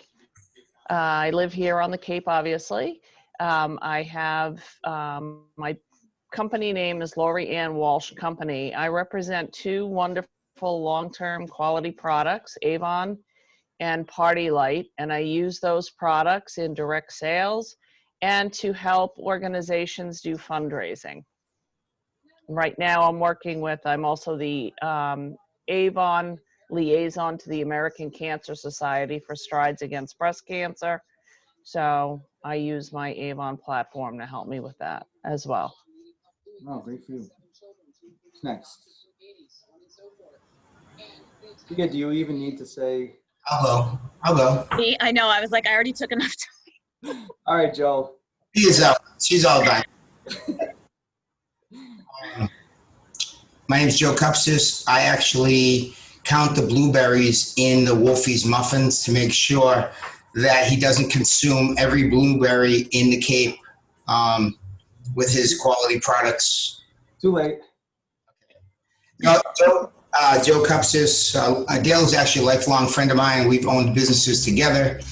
I'm classified as a serial entrepreneur, which technically means I own multiple corporations, probably in the, I don't even know how many we have now, 8 different companies in different industries. But my favorite company is a managed services company where we help clients understand what is very important in running and starting a business. From the 2 major pieces of a corporation is understanding what your top line and your bottom line is. And then what we do is we help clients to generate their top line and make sure they don't blow through the money in their bottom line so they have money left. So that's us.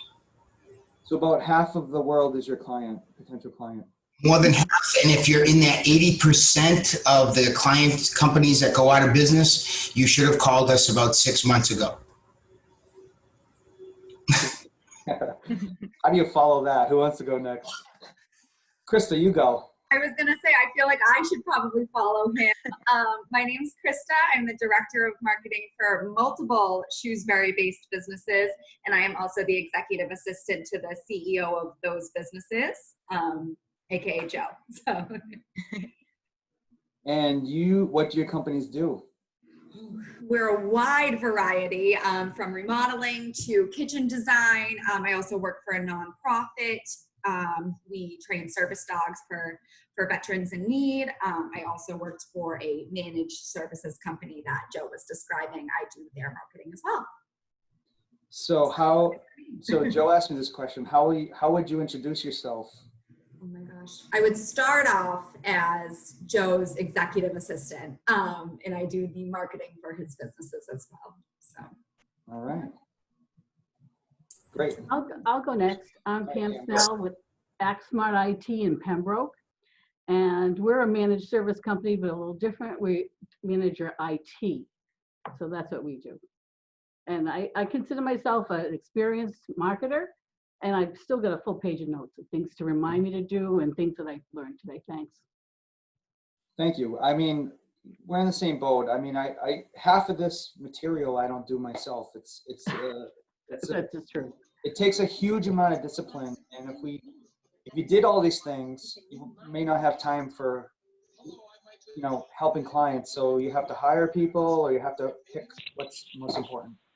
Well, I do the marketing. I am the marketing, and I have a graphic artist person that helps me too. But and I wanted to say one thing. I think you missed the boat with printed newsletters. We've been doing printed newsletters. You were talking about postcards, and people call you 3 years later. We do printed newsletters every month. And people will feel like when they finally get to meet one of us, somebody goes into their office on a cold call or on a meet and greet, they feel like they know us because they've seen us in the newsletter for so many years often. And I also put in articles, not just by us, by all sorts of experts, HR, IT, us, financial, other marketing people, so that I'm sharing the wealth of that. And I think it's really a good source of getting clients. That's a great piece of advice. I will cheat and say that I would classify that in my direct mail slide. I would, yeah, absolutely. You said postcards, but definitely you were talking about e-newsletters. We don't do any newsletter. We're going to actually start doing our newsletter in the e-form too. But I think that printed newsletter has legs and people carry it and they'll pass it on. I would agree. It's funny, if you're from Cape Cod, there's a company in Eastham. They're a rubbish removal company, and they have a newsletter similar to what you're saying. And everyone says, I want a newsletter like them. It has everything in it. It has Cape Cod, anything related to Cape Cod businesses, it's in there. They obviously service a lot of businesses. So people tell me, hey, did you read the blah, blah, blah newsletter this month? Like, people look forward to it. It's amazing. It's NASA disposal for those of you that are on Cape. And if you don't get their newsletter, I'd recommend it. Okay, who's left? Sandra, Christopher, Matt. Hi, I'm Sandra Harrison. I'm the marketing administrator for SV Design. We're a architecture, interior design, and landscapes firm. We have 2 offices, one in Beverly, Massachusetts, and one in Chatham, Massachusetts. We have both residential and commercial clients. That's about it. Very nice to meet you. Thank you. Hi, I'm Chris Ellis. I'm the Director of Advancement for Community Health Center of Cape Cod. We serve more than 20,000 patients in offices in Mashpee, Falmouth, Bourne, and Centerville, providing a wide array of integrated care to anyone who needs it, regardless of their ability to pay. And I apologize, I had a marketing type meeting in the middle of this one, so I was here for the beginning, here for the end, but sorry I had to miss the middle. That's okay. I'm glad you joined, and we also have the recap and offer to help any way I can. Thanks. Hi, can I go? Yes, you can. Sure.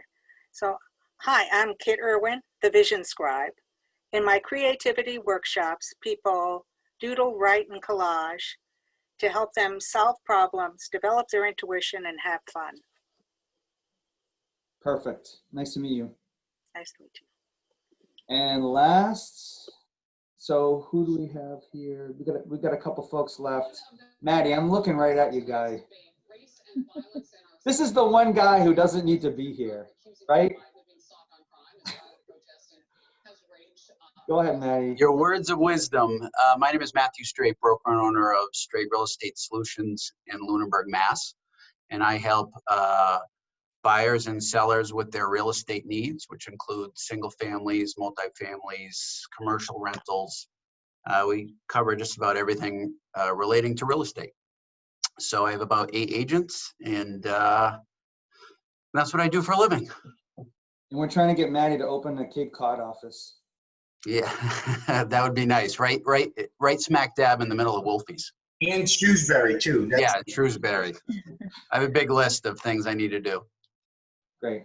Well, that's it. That's it, everyone. We're a few minutes past. Thank you. We'll have some more people on next week who couldn't make it this week. If you can't make it next week, don't worry. I'll record it. Again, stress-free.